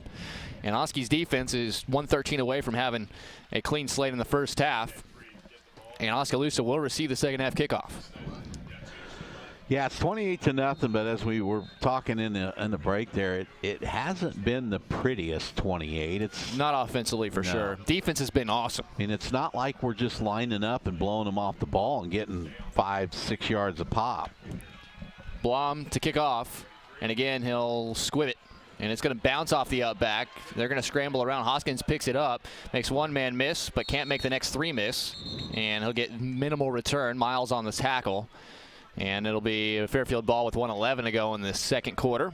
Down by 4 touchdowns, 28-0. And Carson Cryle and his offense will start from their own 22. Well, your touchback championship might be going down the drain tonight. What's going on with that? Over. Well, the big returns early certainly have discouraged Coach Jenkins and the rest of the crew for have the rest of the crew probably worrying about the big return, so they're just kicking it to the up back instead of the deep man. Waugh is the back for Cryle. Cryle's going to roll to his left and looking to throw. He's got time. Short throw, and it wasn't the most accurate pass, and it's going to end up being, I think they're going to say it was caught for a gain of 1 by Drew Martin. Their play design hasn't been terrible. It's just the execution just hasn't been able to work for one reason or another. Got good time on that one. Yeah, I mean, they've got guys that have a step or two on some of their plays, but they drop it or passes at their feet. The run game has been non-existent for them, but Waugh hasn't been in that much. So with 30 seconds left, 2nd and 8 now. The snap, Cryle looks to his right, looks in deep, and that's going to be incomplete, and that was pretty clearly a penalty. At least for my eyes. Yeah, they're running a swing route, and Keaton just put his hands on him as he turned it up the field. Yeah, sure, that was the same pattern he got open on the far side with that Van Rukel lit him up. This time, the man stayed with him, but the contact was there, and he didn't locate the football, so that'll be a 15-yard pass interference call, and that will give a first down to Fairfield. Fairfield does have 2 timeouts left and 26 seconds to work with here in the first half, so that'll move the football. Actually, it's a spot foul inside of the 15 yards, but it still was enough for the first down. Mark it at the 38. And 3 wide receivers to the near side, 1 to the far side here for Fairfield. Cryle in the gun, takes a snap. He looks to throw. He's going to go down the other side of the field. Jump ball knocked away by Silvers at the last minute as they were looking for Jackson Wheaton, a 6'3 receiver. Again, a bigger target, but Silvers timed that up nicely. Boy, he made a nice play again on that ball. Calvin's been to the Sparky School of Defense there, I think, and he's playing a nice cornerback position. Well, they're not throwing it towards DeYoung that much. They're trying to isolate the other side of the field, but Silvers he's been there. I mean, outside of 1 pass interference call against him, he's been fantastic on that side. Here's the snap, 3 wide receivers. Cryle under pressure now, throws it over the middle. It's caught by Gashur. He's at midfield, tries to get outside. Silvers, a good tackle, but he does get out of bounds to stop the clock with 14 seconds to go. It'll be 1st and 10 from midfield. And I think now you can kind of drop the umbrella in the prevent for 14 seconds here and just not allow big 20-yard chunks of yardage. Yeah, that route has been a bugaboo of ours all year. Drag route across the middle. A little drag route across the middle, and if he's got enough time, they just outrun us. Silvers did make a good tackle on that far side edge, though. 3 wide receivers, an H-back, and Wall the deep back. Cryle takes a snap, and he rolls to his right, looks to throw. Good blocking. He has nowhere to go with it, so he's going to run it, and he'll be tackled. Tandem tackle by Riley Miller. Tanner DeCock, also joined by Riley Miller. Riley Miller doing a nice job tonight on the defensive line. If you're Cryle, you just can't do that. You have to throw that ball away. Instead, they took off another 6 seconds while he was scrambling around, and then they had to burn a timeout to just allow one more play to happen. 6 seconds are on the clock, and now you can go into your Hail Mary defense. Well, and honestly, what I would do is I would take Keaton out and put Cole Henry standing back there. Just standing? Yeah. Well, you think Cryle's going to be tossing it 50 yards of the end zone? Well, if he does, Cole's going to be there. You know what I think is going to happen here? They're going to run like a little hook and ladder kind of thing. And Cryle won't have to wait more than 3 or 4 seconds to get rid of the football. I was watching something very interesting as we're in the timeout here. The Sunday night football game this past week was Washington annihilating Oakland, and that kind of surprised a lot of people. But Derek Carr was running for his life, and he had been sacked 4 times. He'd been sacked like 18 times all last year. But his average is 2.2 seconds getting rid of the football. Wow. It takes at least 2.5 seconds for a defensive lineman to get into the backfield. They timed. So, like, it's all timing, right? Like, you don't have to rely on your offensive line when you're doing it that way. But press them and see if those linemen can hold them out. So we'll see if that happens here. 3 wide receivers to the far side. Could be the last play of the half. And this is going to be a deep throw. Van Rukel's right there, makes the catch. And he is going to be tackled at the 25, and that'll be it. That'll be a stat patter for Jaden Van Rukel. And that is his 2nd pick of the season. So make that his 3rd interception, my mistake. And Oskaloosa will go to the halftime locker room, 28-0. Looking strong here on the road in District 5 play in Class 3A against Fairfield. We'll take a break. When we come back with the halftime show, we'll talk about the impressive numbers from the first half. We'll talk about what's coming up the rest of the night and this weekend on the No Coast Network. We love to help people with their smiles. Petrito Orthodontics of Ottumwa and Oskaloosa is all about creating beautiful smiles and increased self-esteem that lasts a lifetime. We specialize in creating individualized smiles by committing to make each visit a memorable experience. Our office is equipped with state-of-the-art technology to ensure optimum results. For help with your smile, call Petrito Orthodontics. For over 30 years, Pellet Printing has been leading the way in the print industry with quality equipment, modern facilities, and skilled staff. The Pella approach combines old-world craftsmanship with today's cutting-edge technology to provide brilliant printed products at a value price. They take the time to understand clients' needs from design to pre-press to printing and delivery to build lasting relationships with their customers. Whether you need personalized graduation announcements, oversized posters and banners, marketing materials, or stationery, Pella Printing offers a broad assortment of quality printed products done with speed and precision. Pella Printing, where technology and craftsmanship meet. MCG's new gigabit internet is here, and it's a real gig deal! deal! Connect all your devices, download an HD movie in 7 seconds. Get unlimited use, no limits, no data caps, and no slowdown. And stream a video with no buffering ever. Work, play, create, innovate with MCG Internet. Call to get your upgrade free for 30 days. Buffering video, spinning wheels are over. You deserve the best, and MCG delivers. Dreams start early, illustrated straight from the heart. Big or small, dreams take hard work to grow into reality. To bring your dreams to life, sometimes you need a little help. So surround yourself with people who believe in your dreams and count on Bank Iowa to help you reach them. Bank Iowa, for the dreamer in all of us. At Mahaska Drug in Oskaloosa, getting your prescription filled is easy. The large covered drive-thru and easy access to the front door is convenient, and the friendly staff is always ready to help you. With a variety of goods and home decor, Mahaska Drug is sure to have the perfect gift for any occasion. Have your favorite photos developed and framed at Mahaska Drug's framing counter, and cherish your memories for years to come. It's all at Mahaska Drug in Oskaloosa, where they have been committed to a healthy community for over 20 years. Call 673-3439 or stop in today. The student community at William Penn made an impression on me. It's a real statement that you can come here and be part of something real. You have the opportunity to participate in activities. The coaches are awesome. It's easy to play for coaches that care about you. The real experiences at Penn have helped shape who I'm going to be when I graduate. I work harder because I want to be part of the conversation in class. I am a leader. I am a trailblazer. I'm proud to be a statesman.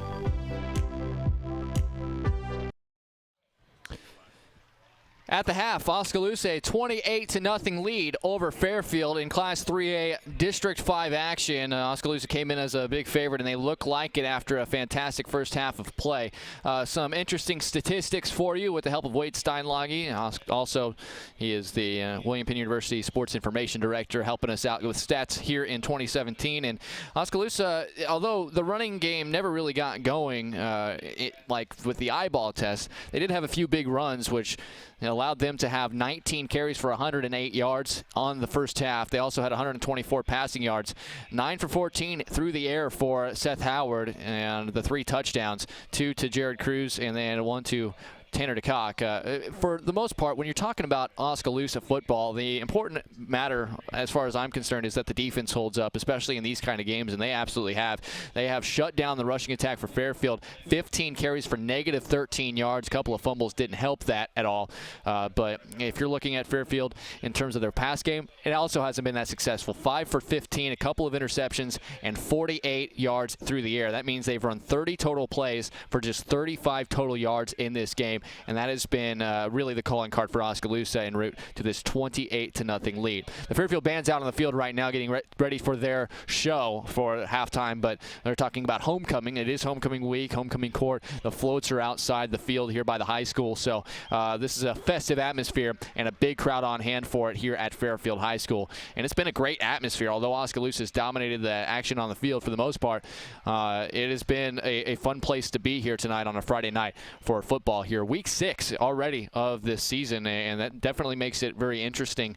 When you look at after this week, you only have 3 regular season weeks left. So Oskaloosa needed to get a win tonight. They are in good shape, leading 28-0. You don't want to take your foot off the gas pedal. Get to that running clock, get out of here healthy, and get ready for Keokuk next week in a perfect world. We'll go ahead and we'll take another break here. When we come back, we'll talk about what scores we have and from the listening area so far. And we'll also let you know what's happening the rest of tonight and tomorrow. Right here at halftime, it's 28-0 Oskaloosa over Fairfield on the No Coast Network.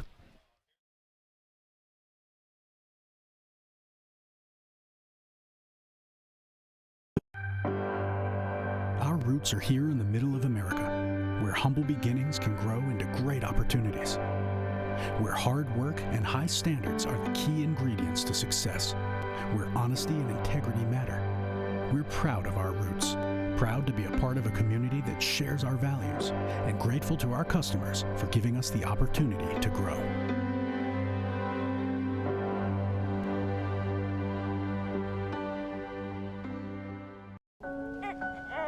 Kevin, meet your father. Kevin. Kevin. Kevin. Kevin. Kevin. Kevin. Kevin. Kevin. Kevin. Trusted advice for life. Kevin, how's your mom? Thank you. Life well planned. See what a Raymond James financial advisor can do for you. Experience the Bruxforts difference. We aim to provide you with the best value and better service than can be found anywhere else. After 36 years, we're still as committed to our customers and our community as the day we first opened our doors. Please stop in and give us a chance to prove how important our customers are to us.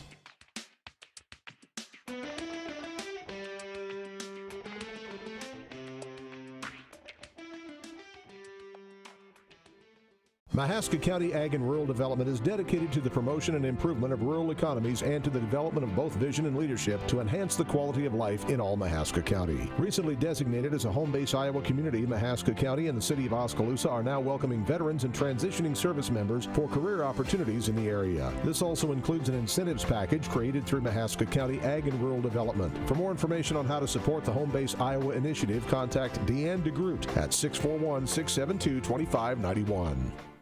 Providing high-quality professional eye care with a truly caring staff is what Oskaloosa Vision Center has been doing for more than 30 years. With our state-of-the-art equipment, we can provide comprehensive eye exams, prescription glasses, and contact lenses, as well as medical care like eye infection and disease treatment, emergency eye care, and pre- and post-operative aid.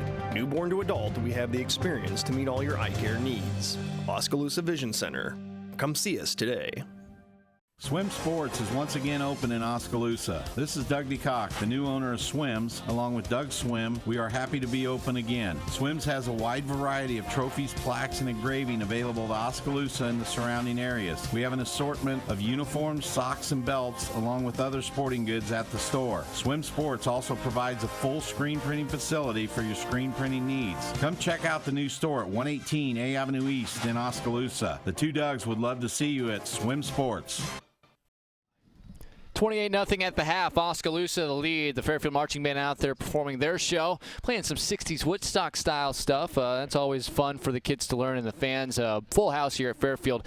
And, Doug, we do have a lot to talk about in the way of what Oskaloosa's done in this game. You're getting a chance to take a look at the stats right now, and for the most part, the biggest thing to me is the fact that the defense really has stood strong, especially on the interior, not letting Carson Cryle have what he wants, looking to throw the football, but also the running game has been non-existent for the Trojans in this one.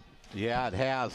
Just sitting here looking at it, and thanks to Wade Steinlage for providing those here in the booth for us. But Fairfield has not been able to get anything going. Carson Cryle with 15 pass attempts and 5 completions, and he does have 2 interceptions. So Oskaloosa is just controlling the game defensively.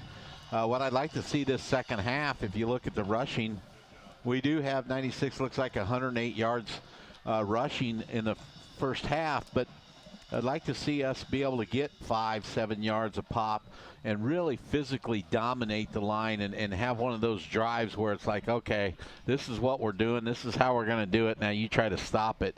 And we haven't seen that. We kind of had to get a little fancy and throw the ball up and you know, let our big guys go get it, but we need to be able to just drive the ball right down their throat here one time in the second half at least and show them that we can do it. So a couple of different things on tackles. Blake Van Veldhuizen has 4 tackles here in the first half. Keaton DeCock also has 4 tackles. Cole Kraber with 3 and Jaden Van Rukel with 3. Van Rukel also has an interception, and he's got a couple big hits. Big hits. So he has picked up where he left off last week. And that's really exciting to see if you're Oskaloosa supporter, because you want that free safety to be more of a Ronnie Lott type, you know. Carnell Lake. Whoa. Number 37. Whoa. I'm a Steeler fan. Hey, you know? man, I guess. that is a reference, though, if you're talking about it. And just to come full circle, Steeler Higdon, I believe, is the leading rusher. A whole 9 yards on 7 attempts, which tells you that Oskaloosa's run defense has just been all over the place tonight. A couple of fumbles, bad snaps have hurt that rushing total as well. But for the most part, the Oski defense, they're sending an extra guy or 2 on almost every snap, and it's really messing with what Fairfield's trying to do in this game offensively. So with that being said, let's go ahead and take a quick peek peek at the scores that we have. Some of these are late first quarter, and some of these are at halftime by now. So we'll start with Class 4A in District 4. Newton and Fort Dodge tied at 21. That'd be big for Newton if they win. They're 6-0 now. Wow. Still not necessarily who I'd think a playoff contender, but 6-0, 6-0. Also in that district, 10th ranked Southeast Polka, small lead over 3rd ranked West Des Moines Valley early in that one. Still 17-13 the lead on that, with Indianola 37-14 lead over Marshalltown. Ottumwa down 21-0 in District 8 action in Class 4A to 5th ranked Cedar Rapids Prairie, and Iowa City West a 35-0 lead over Burlington. They're ranked 2nd in the state is Iowa City West. Of course, our game 28-0. Oskaloosa the big lead. Solon a 48-0 lead at the half over Fort Madison. Not a surprise there. Washington a 49-0 lead over Keokuk. I think they weren't going to let Keokuk pull the upset on them again this year. No, that's a little payback, isn't it? Oh, my. That's at half. And Class 3A District 6, late first quarter, 7th-ranked Pella and Knoxville are tied at 7. That was still very early in that one. So try not to get bamboozled by that one a little too, but it is early. 7-all in the first quarter, late first quarter, last check for Pella and Knoxville. Knoxville has played some people tough this year. They hung with Norwalk till midway through the third quarter. I think it was 21-16, and then Norwalk pulled away. But they've played some people tough. Yeah, so don't discount them. Of course, we haven't checked. Norwalk all over Grinnell at the half, 42-0 they lead it. And then Nevada leading Bondurant for our 14-6, and Carlisle 17-0 lead over North Polk. Class 2A District 6, PCM 10th ranked team in Class 2A, a big 20-0 lead over Sheraton very early in that one. And Centerville a 7-0 lead over Davis County. Iowa City Regina a 34-0 lead over Wilton. Those are two unbeaten teams within the district. Wilton hasn't lost this year. Iowa City Regina ranked 6th, Wilton ranked 10th, but it is all Regina at the half, 34-0. In Class 1A District 5, early second quarter, Pella Christian was leading Woodward Academy 14-7. Pella Christian entered that game at around a 65-point favorite according to the analytics, so we'll see if they'll turn it on as they get closer to halftime and into the second half. 5th ranked Pleasantville's already beaten Mount Ayr, 27-13 was the final score there. Interstate 35 leading Central Decatur 6-0, and if that happens, Woodward Granger is officially the only team that PC and Pleasantville really have to worry about stealing one of those playoff spots from them in District 5 and Class 1A. Other scores we have, Class A District 6 at the half, our game of the week. Linville-Sully a 28-7 lead over Pekin. That spread surprises me. I know the analytics had Pekin as a 14-point favorite, so this is a big surprise to the analytics, but I thought this was going to be played closely. We'll see how the second half goes on 104.9 FM KBOE. New London a 33-12 lead over Cardinal, no surprise there. The only 8-player score that we were able to dig up is Moravia in the first quarter, a 13-8 lead over Meskwaki Settlement School. So if you want all the scores that are happening in tonight's action from around the area and the state, be sure to check that out on Scores and More presented by Bubbler after we're final. Taylor Howell will be walking you through all the area scores and letting you know what's going on. Heck, we might even be giving away a Smoky Row $10 gift certificate. You'll want to listen into that, and that'll be coming up after the games go final on both KBOE and KMZN, and that'll be coming up. I would say the show will start roughly 45 minutes to an hour, so be sure to stay locked in for that. And then tomorrow morning, the Indian Power Hour. Kate Snakenberg, Nick Ryder, Calvin Silvers are your hosts. They'll be walking you through different activities every single week for Oskaloosa High School. That's always a fun time for anybody who likes Oskaloosa activities, have ability to follow what Oskaloosa's got going on. So that's going to be at 9 a.m. right here on KMZN. And then if you want to shoot over, the Iowa Hawkeyes going to be in action starting, I believe, around 3 o'clock for their matchup this Saturday. And dangerous game for the Hawkeyes. They're 3.5-point underdogs this week. Yeah, and what's interesting for me is how closely they played Penn State. I was not anticipating that. Iowa might be really, really good. Well, they did give up about 600 yards on offense. So only gave up 21 points, though. Yeah, they played hard. There's no doubt. I was at that game, one of the greatest games that I've ever seen at Kinnick Stadium. What was the feeling after? Oh, it just was like some. Obviously, you've heard this before, that somebody just popped the balloon. It was loud. It was raucous. Everybody's ready to storm the field, and then all of a sudden it was like a big punch in the gut, and you could just feel the air go out of that place. And well, they went from maybe pulling off another huge top 5 upset at prime time on a Saturday night to falling to 3-1 and right back where pretty much everybody else thought they would be here so far this season. And how about Iowa State laying an egg on national television last night? Bad. And Ames just looked awful, which doesn't help Iowa at all, because that 44-41 win I thought was impressive to me. And then the way Iowa State played against Texas last night, I was wow. Well, this Michigan State game, if Iowa goes up there and gets it handed to them, you could see a 500 team. Oh, yeah, this will tell us a lot about it. Yep. This tells us a lot about where Iowa's going to end up. By the way, William Penn has themselves a homecoming game as well, as they'll host Avila. Our broadcast will start right here on KMZN right around the 12:45 mark, so don't miss that for the 1 p.m. kickoff, as the Statesmen are big favorites at home against Avila. We'll take another break. When we come back, we'll have the second half of our ball game here in Fairfield. The Trojans and the Oskaloosa Indians, it's all Indians, 28-0, and they'll receive the second half kickoff when we return live here from Fairfield on the No Coast Network. Providing high-quality professional eye care with a truly caring staff is what Oskaloosa Vision Center has been doing for more than 30 years. With our state-of-the-art equipment, we can provide comprehensive eye exams, prescription glasses, and contact lenses, as well as medical care like eye infection and disease treatment, emergency eye care, and pre- and post-operative aid. Newborn to adult, we have the experience to meet all your eye care needs. Oskaloosa Vision Center. Come see us today. Swim Sports is once again open in Oskaloosa. This is Doug DeCock, the new owner of Swims. Along with Doug Swim, we are happy to be open again. Swims has a wide variety of trophies, plaques, and engraving available to Oskaloosa and the surrounding areas. We have an assortment of uniforms, socks, and belts, along with other sporting goods at the store. Swim Sports also provides a full screen printing facility for your screen printing needs. Come check out the new store at 118 A Avenue East in Oskaloosa. The two Dougs would love to see you at Swim Sports.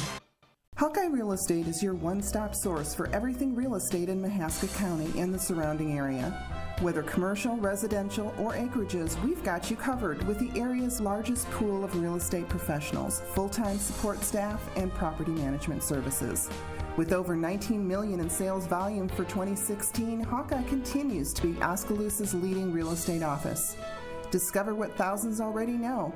When it's time to make a move, get the Hawkeye Edge. Plow Valve Company of Oskaloosa is very proud of all area students involved in any school activities. They know that being involved takes dedication and hard work put forth by each student. Plow Valve Company reminds you to support our area students in the various activities that they're involved in. School activities are important in molding young people into healthy, successful adults, as they are an important part of a good community. Congratulations to all area students from Plow Valve Company in Oskaloosa. If your savings and investments are sitting on the bench instead of meeting your goals, call Time Out to examine your investment lineup. Your game plan should include getting some investment advice from an experienced investment professional. I'm Bob Auld of Robert Auld Investments, an investment advisor with over 20 years of experience in Oskaloosa and southern Iowa. I would like to assist you with your investment strategies. Call 673-9448 or toll free at 1-800-444-ALD. Our roots are here in the middle of America, where humble beginnings can grow into great opportunities, where hard work and high standards are the key ingredients to success, where honesty and integrity matter. We're proud of our roots, proud to be a part of a community that shares our values, and grateful to our customers for giving us the opportunity to grow.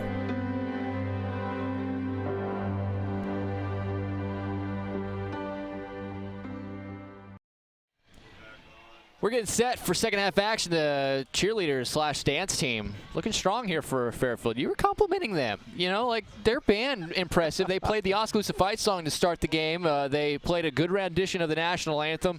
Their cheer squad after a good halftime show. Like I said, when I was a kid and I was in music through middle school and high school, we had to come here for auditions for pretty much everything. This was kind of the spot in Southeast Iowa that you had to come and prove your mettle. So I know this school very well. I had some full Saturdays during my youth here trying out for different honor bands and things of that nature. And I can tell you this, Doug, this school takes that kind of stuff seriously. And I really appreciate that. Well, you're too young for this, but it is really nice being back out down here in the what we used to call the old Southeast 7 Conference, and being able to take that 163 or 63, whatever 163, it cuts off 15, 20 minutes just on the trip here to Fairfield. Yeah, you used to have to kind of cut through the and Hedrick and Pekin, and you had to kind of like squirt over there. So you can really, these are much more manageable drives, even down to Burlington. Oh, I That's not near as wait bad. to make that West Burlington trip in week 9. I tell you what. Maybe we ought to stay overnight at Pizzazz. Oh yeah, they got the thing. They got a casino. It's Catfish Bend, yeah. Yeah, Catfish Bend, yeah. Anyways, enough about that. Top of the 9 o'clock hour. You're listening to Oskaloosa Football, 99.5 FM and AM 740. KMZN, radio, KMZN.com, live video stream.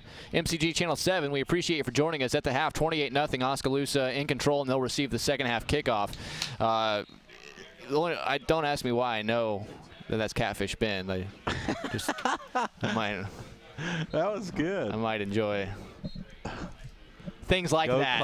Go-karts. Yeah, they got go-karts in there. Catfish Bend's the casino next to it. Pizzazz it's Fun City as well. That's kind of the amusement area. The Burlington Bees are there. They're not in season anymore, but Burlington's the smallest market to have a minor league team in the country.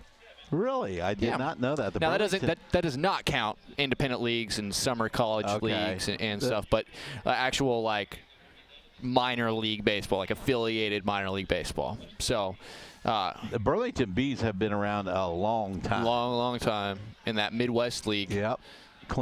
Is Clinton in there? The Lumber Kings, yeah. Yep. Cedar Rapids Colonels, the it's a nice Quad Cities River Bandits. It's a nice league. Yeah, and that Quad City River Bandit played an awesome stadium over there along the Mississippi River in Davenport. So, yeah, sorry, we have a football game to play. Either way, Oskaloosa dominant in the first half, 28-0. They'll try to get that running clock going on their first offensive drive here. But like I said, kudos to the fine arts department and the cheerleading and dance squad here for the Fairfield Trojans. My wife is the color guard instructor at Oskaloosa High School, so that's still a very big part of my life. Well, it's going to be interesting, Emery, to see Oskaloosa, what they got here in the second half. We need to go out, put it, like I said, have a nice drive. I'd like to see us kind of stick it to them and impose our will on them and put them down 35-0 here and put this game out of reach. 28-0 is the score. Also, I want to mention this. Oskaloosa will be hosting their first ever high school varsity swim meet on Thursday. Oh, that's cool. Yeah. They have girls swimming is in season here in the fall season. South by South Central, we'll kind of talk about it on Wednesday a little bit, myself and Brian Myers. But that's Thursday. That'll be Thursday. And that'll be at the YMCA. At the YMCA. Now, see, it's got only 4 lanes, and it's going to be a smaller venue for that. But the Oskaloosa Youth Swimming Program has really churned out a lot of impressive athletes in swimming, and that was kind of the whole point of trying to get that new rec facility was to try to get a full competition 8-lane swimming pool, because swimming is really picking up some momentum. But Oskaloosa is going to still host one at the current YMCA as the kickoff for the second half. At the 11-yard line is Miller. Miller going outside, stops, and tries to get off that tackle. He will not. Costa Papa, you know. Yeah, well, that Papa run Murphy's back there was almost at half speed the whole way. Everything was just moving, and it looked to me in slow motion. When you catch that ball, you got to jam her up in there. Our blockers weren't exploding into it. So Oskaloosa special teams a little bit not having the best night tonight. Well, it's been one of the biggest pluses for Oskaloosa, but Costa Papagazlu on the tackle, and yes. Seth Howard and company will take over at their own 26 after what was a 15-yard return for Tyler Miller. Out of the shotgun, 4 wide receivers, 2 to each side. The snap, and it's going to be a handoff to Miller, or pardon, not Miller, Hill, straight up the gut. He's going to get to about the 29-yard line, and it's going to bring up a 2nd and 7. Energy level, got to stay up if you're Oskaloosa here. You want, especially on this drive, to get to that 35-point margin. Yeah, you need to push this lead out to 35. We haven't talked about it tonight, but it's important that you win by more than 17. Certainly.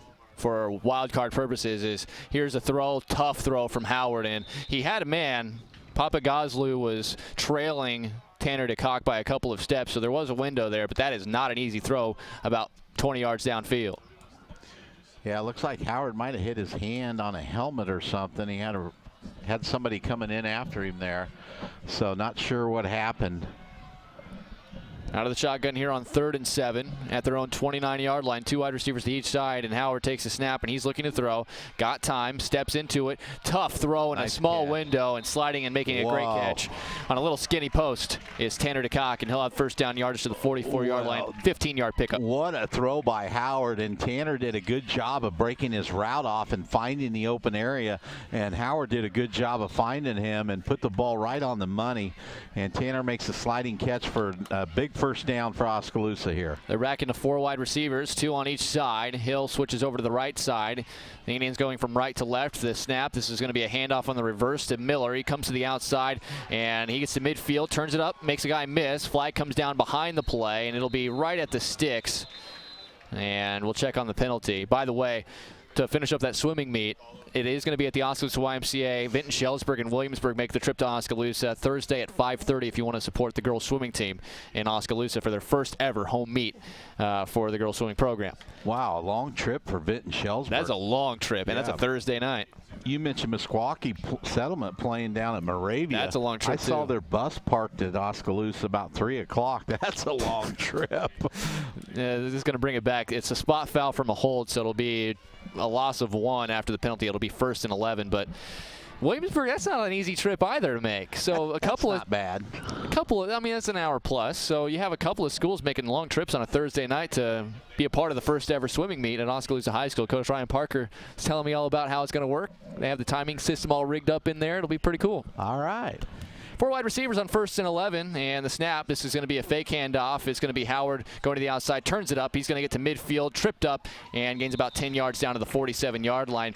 This is what I like with him, is the fact that when he runs, he is a shifty runner. He can make cuts. He can stick a foot in the ground and go upfield, and he's not a small guy either. He can take some contact. That's a good 10-yard pickup there on that kind of, it wasn't a speed option, but it was just kind of a stretch play. Yeah, what that is an option bubble out there. Tries to draw their outside defender to guard that, and then he cuts up inside of it.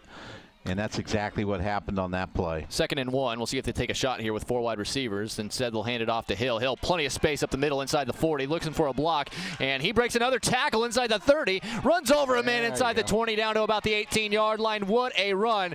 And Casey Hill looks at the Oskaloosa crowd and says, hey, let's get going here. What a run by Hill. And that run started at the line of scrimmage with a cut back to his left. Nice cut. We always talk about it. The hole is to the opposite side of where the running back is of the quarterback, and Casey did a great job cutting that back right away and getting big yardage. 4 wide receivers for Howard. Ball on the 18-yard line in Fairfield territory. They'll fake it to him. Turning it upfield is Howard in that little option, and he breaks another tackle inside the 10, and he's going to win the race to the pylon. Wow. 18-yard touchdown run by Howard. Poor tackling by the Trojans, and just like that, a 2-minute drive all the way down the field, and the Indians have put up their 5th touchdown of the night. Well, a heck of a run there by Howard, but I saw something there that I think might work in the future, and that is you could almost option off of that play if they do not go out and guard that bubble screen that. And he turned it upfield because he saw a gap, and he's the initial read is to run the football. But if you have that back or the wide receiver, which it could be Miller, it could be DeCock, it could be anybody out there, just have them follow in that spot and maybe get a pitch. Yeah, because the guy's got to stay out there and guard him, so you take one guy out. Here's the snap, the hold, the kick is up, and it's good. Either way, Howard, the 18-yard touchdown run, a good run by Casey Hill set it up. 35-0. We'll have the running clock starting after the next kickoff when we return after this quick break on the No Coast Network. Kevin, meet your father. Kevin. Kevin. Kevin. Kevin. Kevin. Kevin. Kevin. Kevin. Kevin. Trusted advice for life. Kevin, how's your mom? Thank you. Life well planned. See what a Raymond James financial advisor can do for you. 10 minutes ago in the 3rd quarter, and this second half's going to go by real quick unless Fairfield puts some points on the board. The crowd's starting to thin out already. And what is turning out to be a fall-feeling kind of night. It was kind of warm this afternoon when the sun was out and shining, but once the sun set, Doug, this has turned into just a perfect, quintessential fall night in the state of Iowa. Yeah, it's a beautiful night out here tonight, Emory. One thing on this kickoff, well, it's hard to do it this way. I'd like to see us try something like a little pooch pop kick or something that we may need to use on down the road. Instead, it'll be a regular kickoff by Blom. Received at the 8-yard line. This is Hoskins, far side. Makes one man miss, but it's brought down after that by Van Rukel to the 25-yard line. It's just me, or his last game and a half, he's been just everywhere. The switch went off. I'm telling you, last week. It was when that big play was hit and he missed the tackle. And after that, he has been a different ball player since that play. Sometimes you just need slapped in the face once, Doug. You know how that works. Well, I think if he was mad and he probably hit somebody and he found out, hey, that feels kind of good. I'm just going to keep doing that. And he's been lighting guys up. He's out in coverage in this one with 3 wide receivers for Fairfield. Kryle takes a snap. He's going to hand it off. And nothing there yet again. Great run defense. Loss of a couple. I believe that's Waugh on the carry. It is. Well, now, Waugh didn't play in the first quarter, so you just kind of wonder what may have happened with that, but he's not doing anything either. This Oskaloosa defense is just really keyed on the run, and they are plugging every possible gap. Well, it's hard to get anything going when your line's being pushed back and your backs can't get any momentum going towards the line of scrimmage. There are 6 minutes left in Sully, and Linville Sully leads by 28. And this ball floated out toward Hoskins off his hands, incomplete. Can you believe that score? 35-7 with 6 minutes left in Sully. Linville Sully is probably a state championship contender, I would say. You have to say that now. You absolutely have to put them in that mix because Pekin has been walloping teams, and they held them to 7 points and put up a 35 spot on them. That's more than they've allowed all year. That is unbelievable. Either way, 35-0 is our score. 8:10 to go. Time winding down here in the third quarter. 3rd and 13. 4 wide receivers. 3 to the near side. Kryle, the snap, throw over the middle, caught, and making the tackle is good tackle. Keaton DeCock, 6 yards shy of the first down, and the punt unit comes out for Fairfield, and this running clock is going to go quick, Doug. Yeah, nice job by Keaton there, knowing the down and distance, and he came up and made a nice tackle. So Fairfield forced to punt here. Let's see if we can get another catch, maybe a return. Focus on the ball first, Tyler. Back to punt is Hoskins from his own 20-ish yard line. They came after it, low rugby-style kick on a hop. Go. Miller's got it. Miller inside the numbers, runs over Amanda about the 48-yard line in Fairfield territory. The man who ran over Leon Gilsher, and it'll be 1st and 10. Oskaloosa's offense back out there, and with 7:23 to go, as long as a team is in possession, out of bounds won't stop the clock, incompletions won't stop the clock. Just change of possession, we'll stop the clock. They're already winding the clock now, and that kind of changes things for sure. Yeah, nice job by Tyler on that. Obviously, you couldn't catch that ball. It was a line drive, but nice pickup on the bounce there, and he took it straight ahead and got what he could, ran over a guy, and gives Oskaloosa the ball in Fairfield territory. 4 wide receivers, 2 to each side. Howard in the gun. Hill is his back. Chapman comes in motion. Stops as an H-back. This is going to be a handoff to Hill. Jump cut, and he's got some room. Bounces off a man. He's got first down yardage inside the 40 to about the 38. And it should be enough for a first down. So our offensive line, that's kind of a different play. We're showing Chapman in motion there. Kind of like that play. Well, and he went and kicked out on the far side, and the play was kind of run behind him. So at the very least, it's at least kind of a misdirection kind of play. Well, and you could run that, give him the ball sometimes on that too. There's going to be a fake to him, bubble screen out to Miller. He's got a foot race, and he's got nobody there. Yeah. My goodness, he's just going to waltz all the way in for a touchdown. Oskaloosa 38 yards away. As nonchalant as it gets, he was wide open off the line of scrimmage, and then the man who was guarding him took a terrible angle. I believe that was Cole Engel, who we seen a little bit in coverage, but he doesn't have the foot speed Tyler Miller has, and he was able just to go right up the gut on that far side and get himself another touchdown. 41-0 Indians, and the extra point to follow. Yeah, nice play call there by the Indians. And if you could get Tyler Miller into one-on-one situations in open space, you're going to get out of the way. You're going to take that all day long. So good job by Howard getting the ball to him quick, too. Blum's extra point is on the way and is good. 42-0 with 6:13 to go. Oskaloosa leading by 6 touchdowns. Dominant. We'll take a quick break and be back with the kickoff after this on the No Coast Network. Look at that mouth. That poor, parched mouth. What'd you eat for lunch? Chalk dust? Did your face storm a sandcastle? You're being awfully quiet.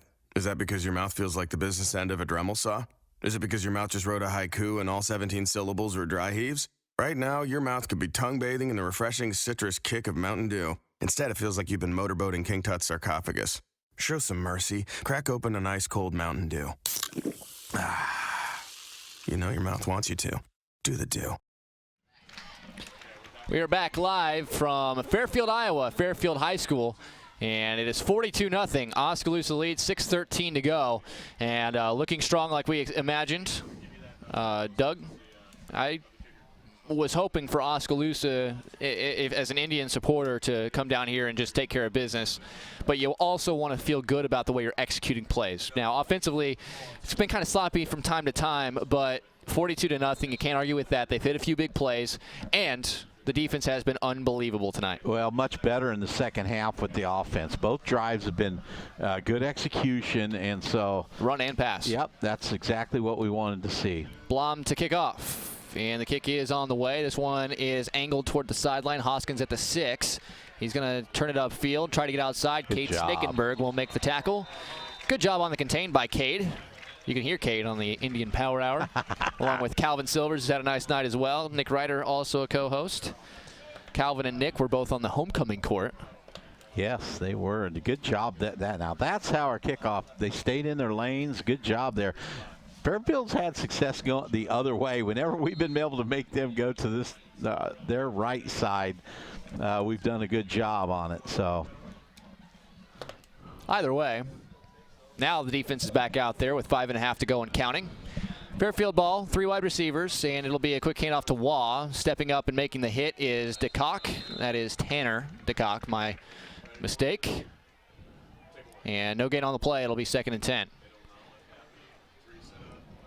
Tanner has actually shifted over in the linebacker spot. They now have Walker Newman in there in that inside spot where Tanner plays a lot. And so generally the outside backer or will get more tackles than the inside guy because they simply have linemen on them in there. 2 wide receivers to the near side.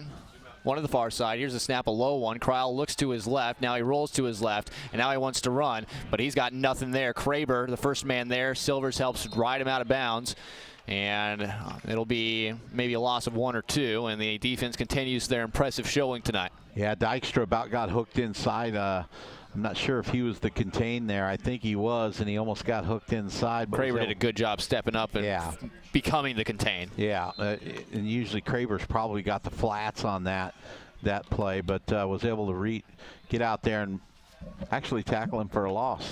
Loss of a couple. It'll be 3rd and 11 from Fairfield's own 17-yard line now. 3 wide, 2 to the near side. And the snap is a high one. Kryle rolls to his right. Big Biscuits got him and pulls him down. Now, how can he call that from way over there? The flag came down from the line judge on the far side of the field. The umpire, the headline linesman needs to overrule this. He's standing right there. They're going to wave it off, hopefully. Yes, they will. Good job. He's calling that from 40 yards away. Now, you can tackle from inside the collar on the front of the man's jersey. What you can't do is pull him down from the back of the collar, the back of those. And that's what I'm guessing is he thought maybe it was either a face mask or the horse collar, but the referee was 5 yards away from it, and he saw the whole thing. Standing right there. And afterwards, you kind of tell the guy, hey, keep your eyes in your own area. Yeah, your job is to watch the line of scrimmage. Either way, it's going to be a punt situation after a loss of 9 on a Big Biscuit sack. Oh. And there's a safety. Hit the goalpost. It's a safety. 2 more points for Oskaloosa, 44-0.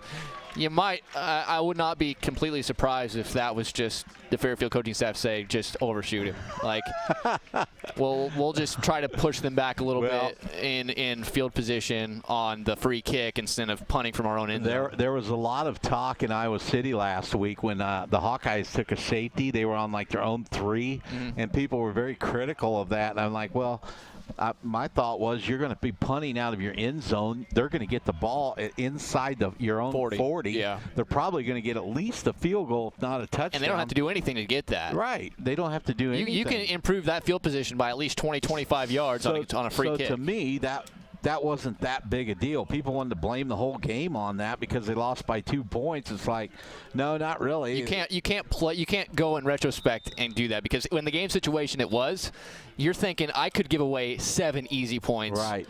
And in this case, I have a chance of giving away just 2 points. Yep. So yeah, for Fairfield, they're in much better shape. And they kick off from the 20-yard line here, instead of kicking from their own end zone, and they got to use a tee. We got something a little different here. We got DJ Miles back to it. I'd like to see him catch it and see what he can do with the ball here. Well, we haven't seen him take any snaps defensively. It's been Riley Miller and Newman in the game as kind of those secondary linebackers, along with Kraber and DeCock. So that's a different change. He's been on special teams tonight, but he is back lined up as a return man to kick off for Fairfield. And I've been practicing this name all day. Xavier Kapajimpanga. Oh, he's going to get it. Here we go. Miles from the 39. He turns it up the field, cuts it back, trying to get back to the outside. Bunch of black jerseys around him, and he'll be wrangled, still fighting for yardage, and he's going to be tackled at the 45-yard line. I'm not so sure that the field position would have been that different if they would have just punted it away, but it is what it is. 44-0 the score, and the clock is running with 3:20 and counting to go here in the third quarter. Oskaloosa, don't need to be a rocket scientist to know that they're in pretty good shape. But they're not covering the spread. Not yet. They need another couple of points. It was 45. There's a lot of people out there going, oh, come on, guys. You're kidding me. There's a spread on a high school game. Analytics make a spread for us. Yeah, actually there is. There's no wagering as far as not as like, yeah. I mean, we're not. I mean, we may or may not talk basketball operation here. Too soon, man. Too soon. 4 wide receivers for Oskaloosa. Ball in the near hash. This is going to be a handoff. This is Miles at running back. So they've decided that they want to make sure that they got a nice little tight group of linebackers set up. They had some injuries early this season with linebackers, but they like Walker Newman, they like Riley Miller, they like Tanner, they like Cole Kraber, they like Casey Hill. Let's see what Miles can do as a running back here. Well, if I'm not mistaken, he transferred from Bettendorf, and he was a running back there. He's going to get another handoff up the gut here. He runs hard. He's a big kid. He'll be tackled at the 40 here. It'll bring up a third, and we'll call it 3.5 or 4. I mean, he's listed at 5'10", 174 pounds, and he is a senior. And he'll come out, and the crowd gives him a nice hand. But, I mean, that's kind of the thing, though. He's a senior, and he's a good athlete. You just want to get him on the field somehow. If you decide, he got hurt early this season. You like your linebackers now? Let's find somewhere else for him as they run the same touchdown, the same play they ran for a touchdown earlier. Miller in the open space, gets to the outside. Plenty of black shirts this time around on that end, and he'll be tackled at about the 25-yard line. But the exact same play they scored the last touchdown on, and it is another big chunk of yardage, maybe about 15 yards. And inside of a minute and a half to go third quarter, 44-0, and Dylan Van Leuven will check in, replacing Hill. And I think that was Chapman did a nice job out there staying with his block. Once again, Tyler beat one guy. Chapman stays with his block. There you go. You go from a 3-4 yard gain to 14, 20-yard gain. 2-by-2. Dykstra in the slot on the near side with Henry out wide. Howard moved. The snap and left guard. We'll see. There was a little bit of a jump into the neutral zone from Fairfield, but it's just about the timing of it, and it will be on Fairfield. No. They made the wrong call. What? It should have been. He signals neutral zone infraction. There it is. And there's the false start. Okay. All right. All this is really going to do, besides push Oskaloosa back 5 yards, is kill another 30 seconds off the clock without a play needing to be run, as there's now all of a sudden just 30 seconds left in this third quarter. 4 wide receivers, Howard in the shotgun, looking to the sideline. They'll split Dykstra out a little farther. The snap, fakes handoff as Dykstra catches it. He's in open space inside the 30, inside the 25. Nice little shifty move there, kind of crossed up his man. And he's going to be down inside the 20 to about the 17-yard line and bring up about a 3rd and 1, but we won't get to that until the fourth quarter. After 3 quarters of play, Oskaloosa dominant, 44-0 the score, and they're driving inside the red zone. When we return after a short break, Oski leading big over Fairfield here on the No Coast Network. At Kinetic Edge Physical Therapy, we're proud to keep the Oskaloosa Indians and their fans safe and feeling good on and off the field. Kinetic Edge Physical Therapy is the expert in injury care, orthopedics, and sports rehab, with a new facility in Oskaloosa, complete with an open gym area in addition to several private treatment rooms. If pain is bugging you, come see the experts at Kinetic Edge for a free injury screen. Find out more, including why the Oskaloosa Indians trust Kinetic Edge, at kineticedgept.com. Bring your mom, bring your sister, bring your friend to the Marisa Style event happening Saturday, September 30th from 11 a.m. to 1 p.m. at Penn Central Mall. Check out fall's hottest fashions and get styling assistance from our personal stylists. Cookies, coupons, and giveaways too at the Marisa Style event Saturday, September 30th from 11 to 1 at Penn Central Mall.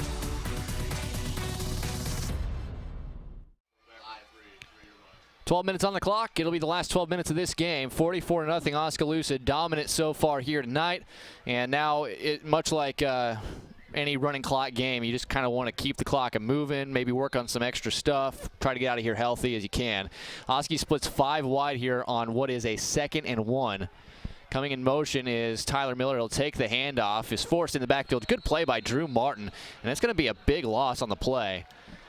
Excellent play. That is the first real play in the backfield we've seen from Fairfield really at all tonight. Yeah, Drew Martin, I think, is a sophomore, and if I'm not mistaken, he might be their leading tackler on the year. He is. Yes, he is. So Fairfield has some good, nice young players, juniors and sophomores, coming back next year. Flag, as looks like they drew Fairfield in the neutral zone, and they'll move them 5 yards closer to the first down. It was 3rd and 10. They lost 9 on that running play, but it'll be 5 yards as Fairfield hopped into the neutral zone. The encroachment makes it a 3rd and 5. They marked off closer to 6 yards, but I know. I've been watching them mark penalties off. The scoreboard was guessing where it was supposed to be. Well, it was closer to the 19 than the 21. Yeah, either way, it's, again, 3rd down. Should be 3rd and 5. It's closer to 3rd and 3. And here's the snap. Howard, a pump fake, looking toward the end zone, trying to run, tripped up, stays on his feet somehow. Then he's going to be tackled. And look who it is. It's Waugh. Yeah, but you worry a tackle like that. You don't want him to hurt their shoulder. Right. Waugh's a big guy, 240 pounds, and when they tie your arms up like that and you land on your shoulder, sometimes you can see a guy get his shoulder hurt that way. Right, and it's happened to a lot of guys that way. But it's a chance for Aaron Blom to get his first field goal made of the year on 4th and very long. Couple of hurt guys. This unit kind of been piecing front line together. This is going to be a 49-yard attempt for Aaron Blom. It's Cole Henry to snap. Seth Howard on the hold. Blom's kick is on the way. Good one. It's high, it's far, and it's just in. Good. There oh, my. He didn't have any room to spare on that one as it sneaks over the crossbar. And the three-pointer from way downtown, 49 yards, is good from Blom. His first good field goal on the season, so good for him getting off the schneid there with 9:57 to go. It's 47-0. Oskaloosa the lead, and they'll be kicking off when we return after this quick break here on the No Coast Network.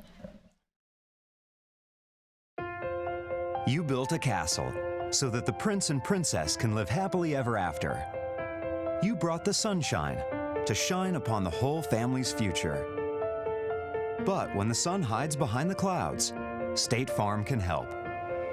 We put the life back in life insurance to protect your family's finances, not only in the future, but today. Call your State Farm agent Kelly Style in Oskaloosa today. 9:57 left in regulation, and a 49-yard field goal from Aaron Blum, the latest scoring play, as the Indians have a 47-0 lead over Fairfield. And as the crowd thins out on that Fairfield side on homecoming night, Oskaloosa gets to ruin somebody's homecoming after their homecoming got ruined by Solon last week. Good to see Blum get a field goal. Good to see the defense playing as well as they have. Good playing by the special teams units for the most part in this game. And the offense has hit some big plays, have executed some running plays well. It's just been a good night. Touchback. Not quite. Hoskins catches it at the 1. Look at Zuhair getting down there. Oh, my goodness. Big time hitting going down on the field. Miller ran over a guy. Mamoon ran over a guy. And eventually making the tackle on that far side of the field was, I believe, Shane Hoven. Yeah, Zuhair Mamoon was flying down the field. And Zuhair's been waiting a few weeks. Yes, he has. And he's going to get some run here at corner. Good deal. Because he was lined up to be a starting cornerback coming into the season, but could not play for the first 5 weeks. Nunakoven got that spot. Played well the first week of the year against Pella, but then he got hurt. And then Calvin Silvers has really stepped up in that spot, and he's been able to retain that job. Quick handoff up the gut here for Fairfield. Waugh fights forward to about the 25. He'll gain about 5. So Oskaloosa kind of emptying the bench here. We're getting a lot of new players in, which is a good deal. Kate Snakenberg will replace Keaton DeCock. You have DJ Miles out there on defense. Also out there, Walker Newman. Newman still getting some reps. Is that Shane Hoven over there? Yep, Hunter Mason along the line. Also looks like Tyson Brooklander's out there on the line, along with Lobrecht. Here's the snap. Little bubble screen dropped. That is Costa Papagazlu. Couldn't quite look that one in. He's saying something to Zuhair, and Zuhair's like, hey, I ain't going to take that. I just got in here. Also out there is Riley Miller. DeYoung and Van Rukel, the lone starter, still in the game for Oskaloosa defensively with 8 and counting. Here's another handoff. Waugh nowhere to go, and he'll be pushed back. Hoven among those in on the stop, along with Miller.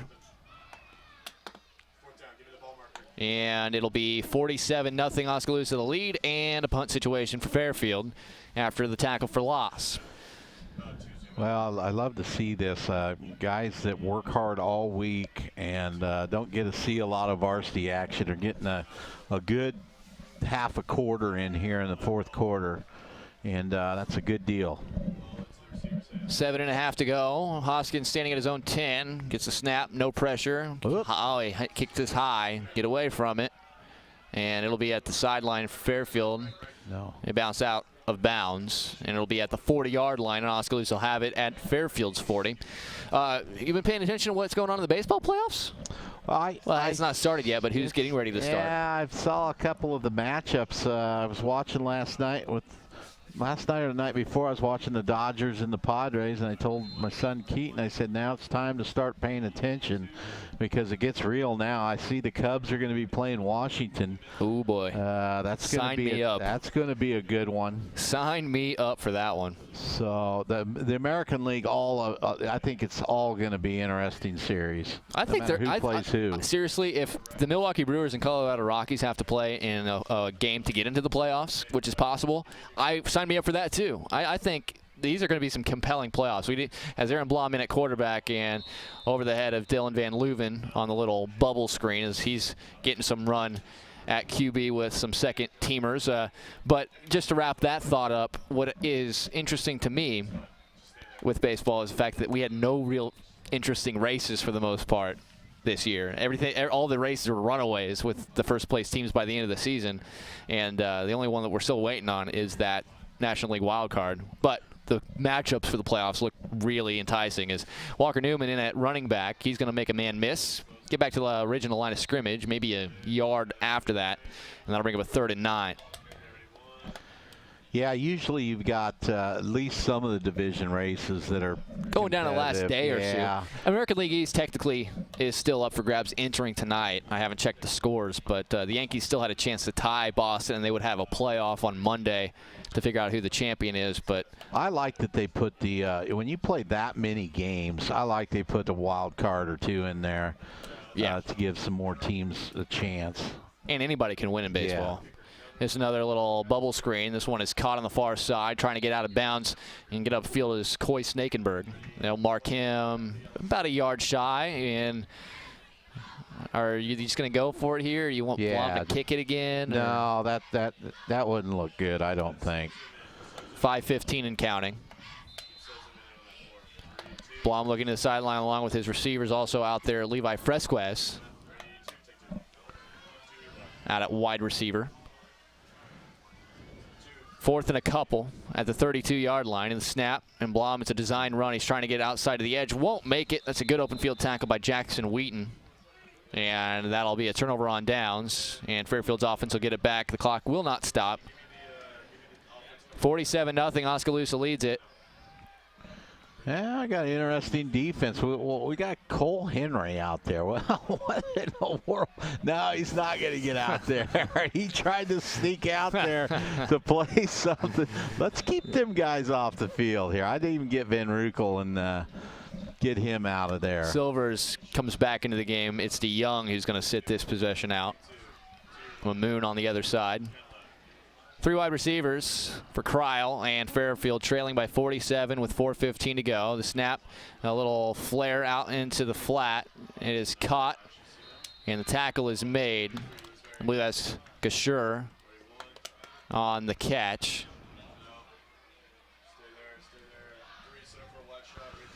This is where it gets tough. I mean, the crowd's kind of out of it. Yeah. We're trying to explain what's happening, but so many different guys are coming in and out of the ball game that it's kind of hard to even know who's out there. Well, and Fairfield's, they're not running bombs down the field and all that. It's not necessarily the most exciting offensive fourth quarter we've ever seen. Here's the snap, a quick handoff to Waugh, and he runs through a couple of players and gets to about the 35. It'll bring up a 3rd and 6 or 7.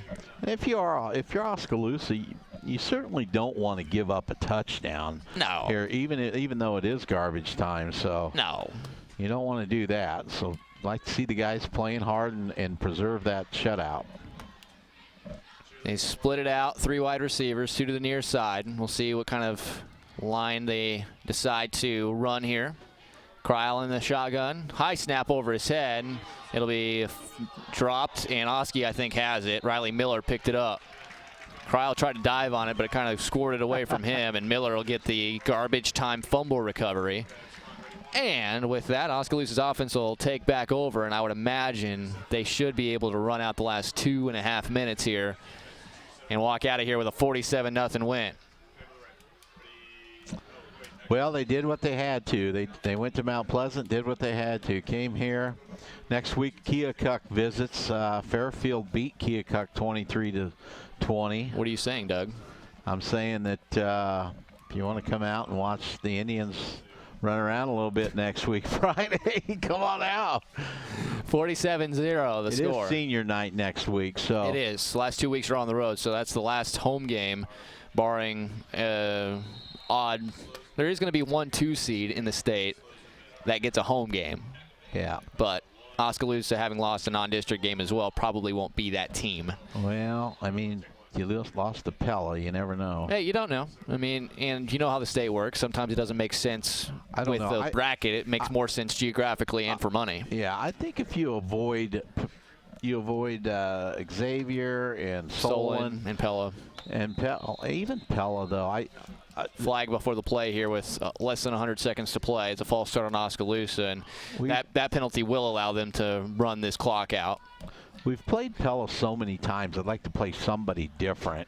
You know, I wouldn't mind seeing us play DCG or Norwalk or Carlisle, or there's plenty of other teams to play. I would want to see DCG. Oh, I don't know. When you play Solon and Pella, I mean, you've seen them. DCG did beat Pella though. Here's a little bubble screen to Van Leuven, and he's turning upfield inside the 15. Inside the, there's going to be a hold. He's going to score. Van Leuven gets a touchdown. Good for him. Too bad for him. It won't count. Fresquez, I think, is going to get called for a hold here at about the 15-yard line. So instead of what could have been a touchdown throw for Blom and a touchdown catch for Van Leuven, it'll come back. And as much as you want these kids to go out and score, at the same time, you probably say, you know, I know. Still a minute left. But these are the kids that aren't going to get a chance to do that too much. Do you tell them to slide down inside the 10 or? No. Just go ahead and score, right? And it was a short pass. Right. It wasn't like, you know, you were doing anything to intentionally run the score up, but you want your kids to try while they're out there. 4 wide receivers. 1 minute to go now. After the penalty, marks it back to the 25. Handoff. This is Newman. He's inside the 20, inside the 15, 10. He's still on his feet inside the 5, and he's going to fall into the end zone. What a touchdown run by Walker Newman. Whoa. Walker Newman. What a run. The big fella rumbling and stumbling, spinning, and takes it across the goal line. I like him as a football player. Oh, yeah. As I mentioned earlier, Tanner thinks he's going to be a very good inside stopper for the Indians in the next couple years. Just a sophomore. That's his first rushing touchdown of his varsity career from 25 yards out. Dylan Van Leuven's probably the only one not celebrating on the sideline after that. The junior had one ripped away from him on a penalty. Blom is going to kick the extra point here. 52 seconds left. The snap, the hold, the kick on the way, and the kick is good. 54-0. We'll take a quick break. Oskaloosa leading big. 52 seconds to go when we return right here on the No Coast Network. Main Street Oskaloosa is dedicated to giving our community the downtown they want and deserve. We bring vibrant community events like Art on the Square, Christmas in July, and the Lighted Christmas Parade to downtown Oskaloosa. We believe in the unique value of our district and work to support business here. Our city's history is important, and it drives our efforts in the revitalization and preservation of downtown. In 2017, we received the Signature Project Award for our inspiring and innovative placemaking efforts. Our goal is a downtown Oskaloosa can be proud of. For more information, contact Emily Brown at 641-672-2591. 52 seconds left in this fourth quarter, and Oskaloosa a 54-0 lead over Fairfield. Does this define taking care of business? Yes, second half. Man, 28-0 in the first half. I mean, Fairfield came out with some energy, had a couple of big plays in the special teams. Their offense never got going in this game. But Oskaloosa did put up 4 touchdowns, did get an interception with Van Rukel at the end of the half, did get an early interception with Jared Cruz to kind of set the tone. But this second half has just been, let's finish the job. Yeah, if you're watching there, let's watch Zuhair. He's in the middle of the field right now. 34. He did a nice job the last time sprinting down there. The kick is going to be just a little squibber, and it'll be picked up and nowhere really to go. It'll be, again, Shane Hoven on the tackle as Caden Jones, the up back, picked it up. Yeah, the 0 touchbacks really hurts Aaron Blum's touchback championship run. But he made a field goal, so I'm sure he'll trade that for the 3 points. Well, this is just what the doctor ordered for Oskaloosa. It looks like we're going to get out of here without any major injuries, which is, to me, the most important thing. Hopefully we get some of these guys who are still a little dinged up, even healthier. Backup quarterback Carter Farrell is in the game, and this will be the last play of this game. Handoff is going to be up the gut. No gain. Actually, Noah Stone's going to gain about 3. But that's going to be it. Oskaloosa, a 54-0 trouncing on the road in district play over the Fairfield Trojans on their homecoming night. And the Indians have to feel very good about where they're at, especially with the Keokuk team that came into this week winless, will still be winless as they're getting it handed to them by Washington this week. And that's going to be senior night next week. We'll go ahead and take a break. Come back with the postgame show after this right here on the No Coast Network.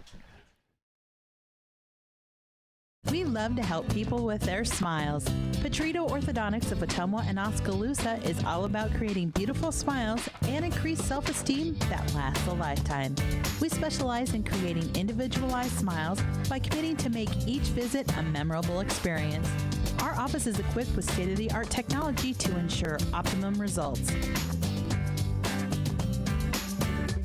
For help help with your smile, call Petrito Orthodontics. For over 30 years, Pella Printing has been leading the way in the print industry with quality equipment, modern facilities, and skilled staff. The Pella approach combines old-world craftsmanship with today's cutting-edge technology to provide brilliant printed products at a value price. They take the time to understand clients' needs from design to pre-press to printing and delivery to build lasting relationships with their customers.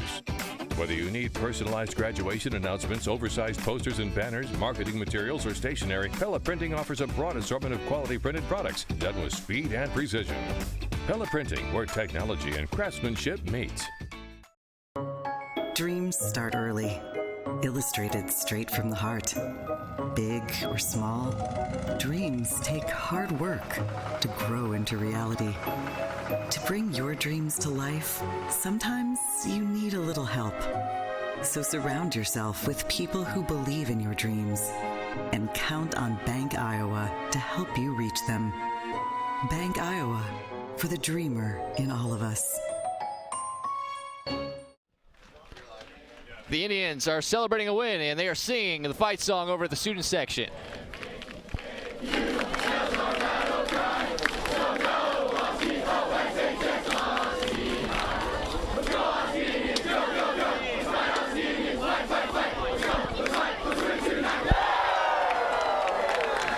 It's always a fun time when you get a big 54-0 victory. Got some final stats for you here as final score 54-0, Oskaloosa the win, and the stats. How about this? I got a couple for you here. Wade Steinlage helping us out up here with the statistics. Doug, 15 first downs for Oskaloosa, 3 for Fairfield. Whoa, dominating effort on the defensive end by the Indians. Oskaloosa 197 rushing yards and 227 passing yards, so nice complete game there. Negative 35 yards rushing for Fairfield and just 57 in the air. A total of just 22 yards for Fairfield in the game on 44 plays. Wow, complete dominance on the defensive side of the ball by the Indians tonight, and that was good to see. Yeah, averaging just a half yard per play for Fairfield.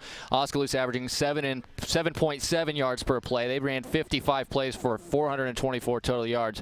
Fantastic stuff there. Oskaloosa also, what you really wanted to know in the penalty department, they really hurt themselves in the penalties again. 10 penalties for 83 yards, but they were able tonight to really, their play outplayed the mistakes for the most part. And if you look at the statistics, Casey Hill 84 yards rushing, Seth Howard 70 yards rushing and a couple of touchdowns. Walker Newman had the big 25-yard touchdown run. Howard 13 for 19, throwing the football for 205 yards and 4 TDs. That's a nice line. That is, and if there was a QB rating on that, it would be very high. Good night. And no picks. Yeah, that's good.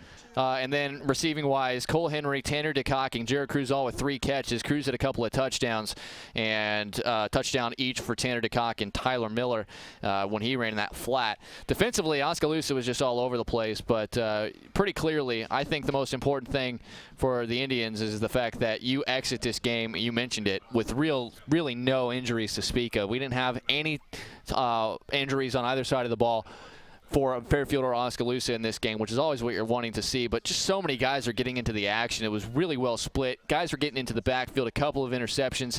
Van Rukel had one. Cruz had one. But overall, it was a great team effort tonight. Yeah, it's exactly what we needed. We mentioned after last week that the schedule was tough the first part of the season. We were just going to get a break here for a couple weeks, kind of, and things went just like we hoped they would tonight. Absolutely, Doug. Thanks so much for joining me, as always, Dougie. And tell the boys good job tonight, and we'll be seeing them next week as Oskaloosa will have their senior night. You guys will be celebrating senior night as part of the ball game against Keokuk next Friday, and we'll see you then. All right. Thanks, Emery, and thanks to all our guys here working. Dino and Titus. Yeah, hanging out up here. Dino Landucci, Titus Letzring, our director and technical director here this evening, as well as some help from the Oskaloosa Video Production Program. Also, Kenny Jones back in the No Coast Network studios. Big thanks to him. That'll wrap up our show tonight. The Oskaloosa football team, a big 54-0 win over the Fairfield Trojans on the road. Be sure to stay locked in for Scores and More presented by Bubbler. That's coming up right here on KMZN. After we sign off, you'll hear all the scores from around the area, so be sure to do do that as well. For our entire crew, this is Emery Songer signing off for the night as Oskaloosa football, a big 54-0 win over Fairfield, and you heard it and watched it right here on the No Coast Network.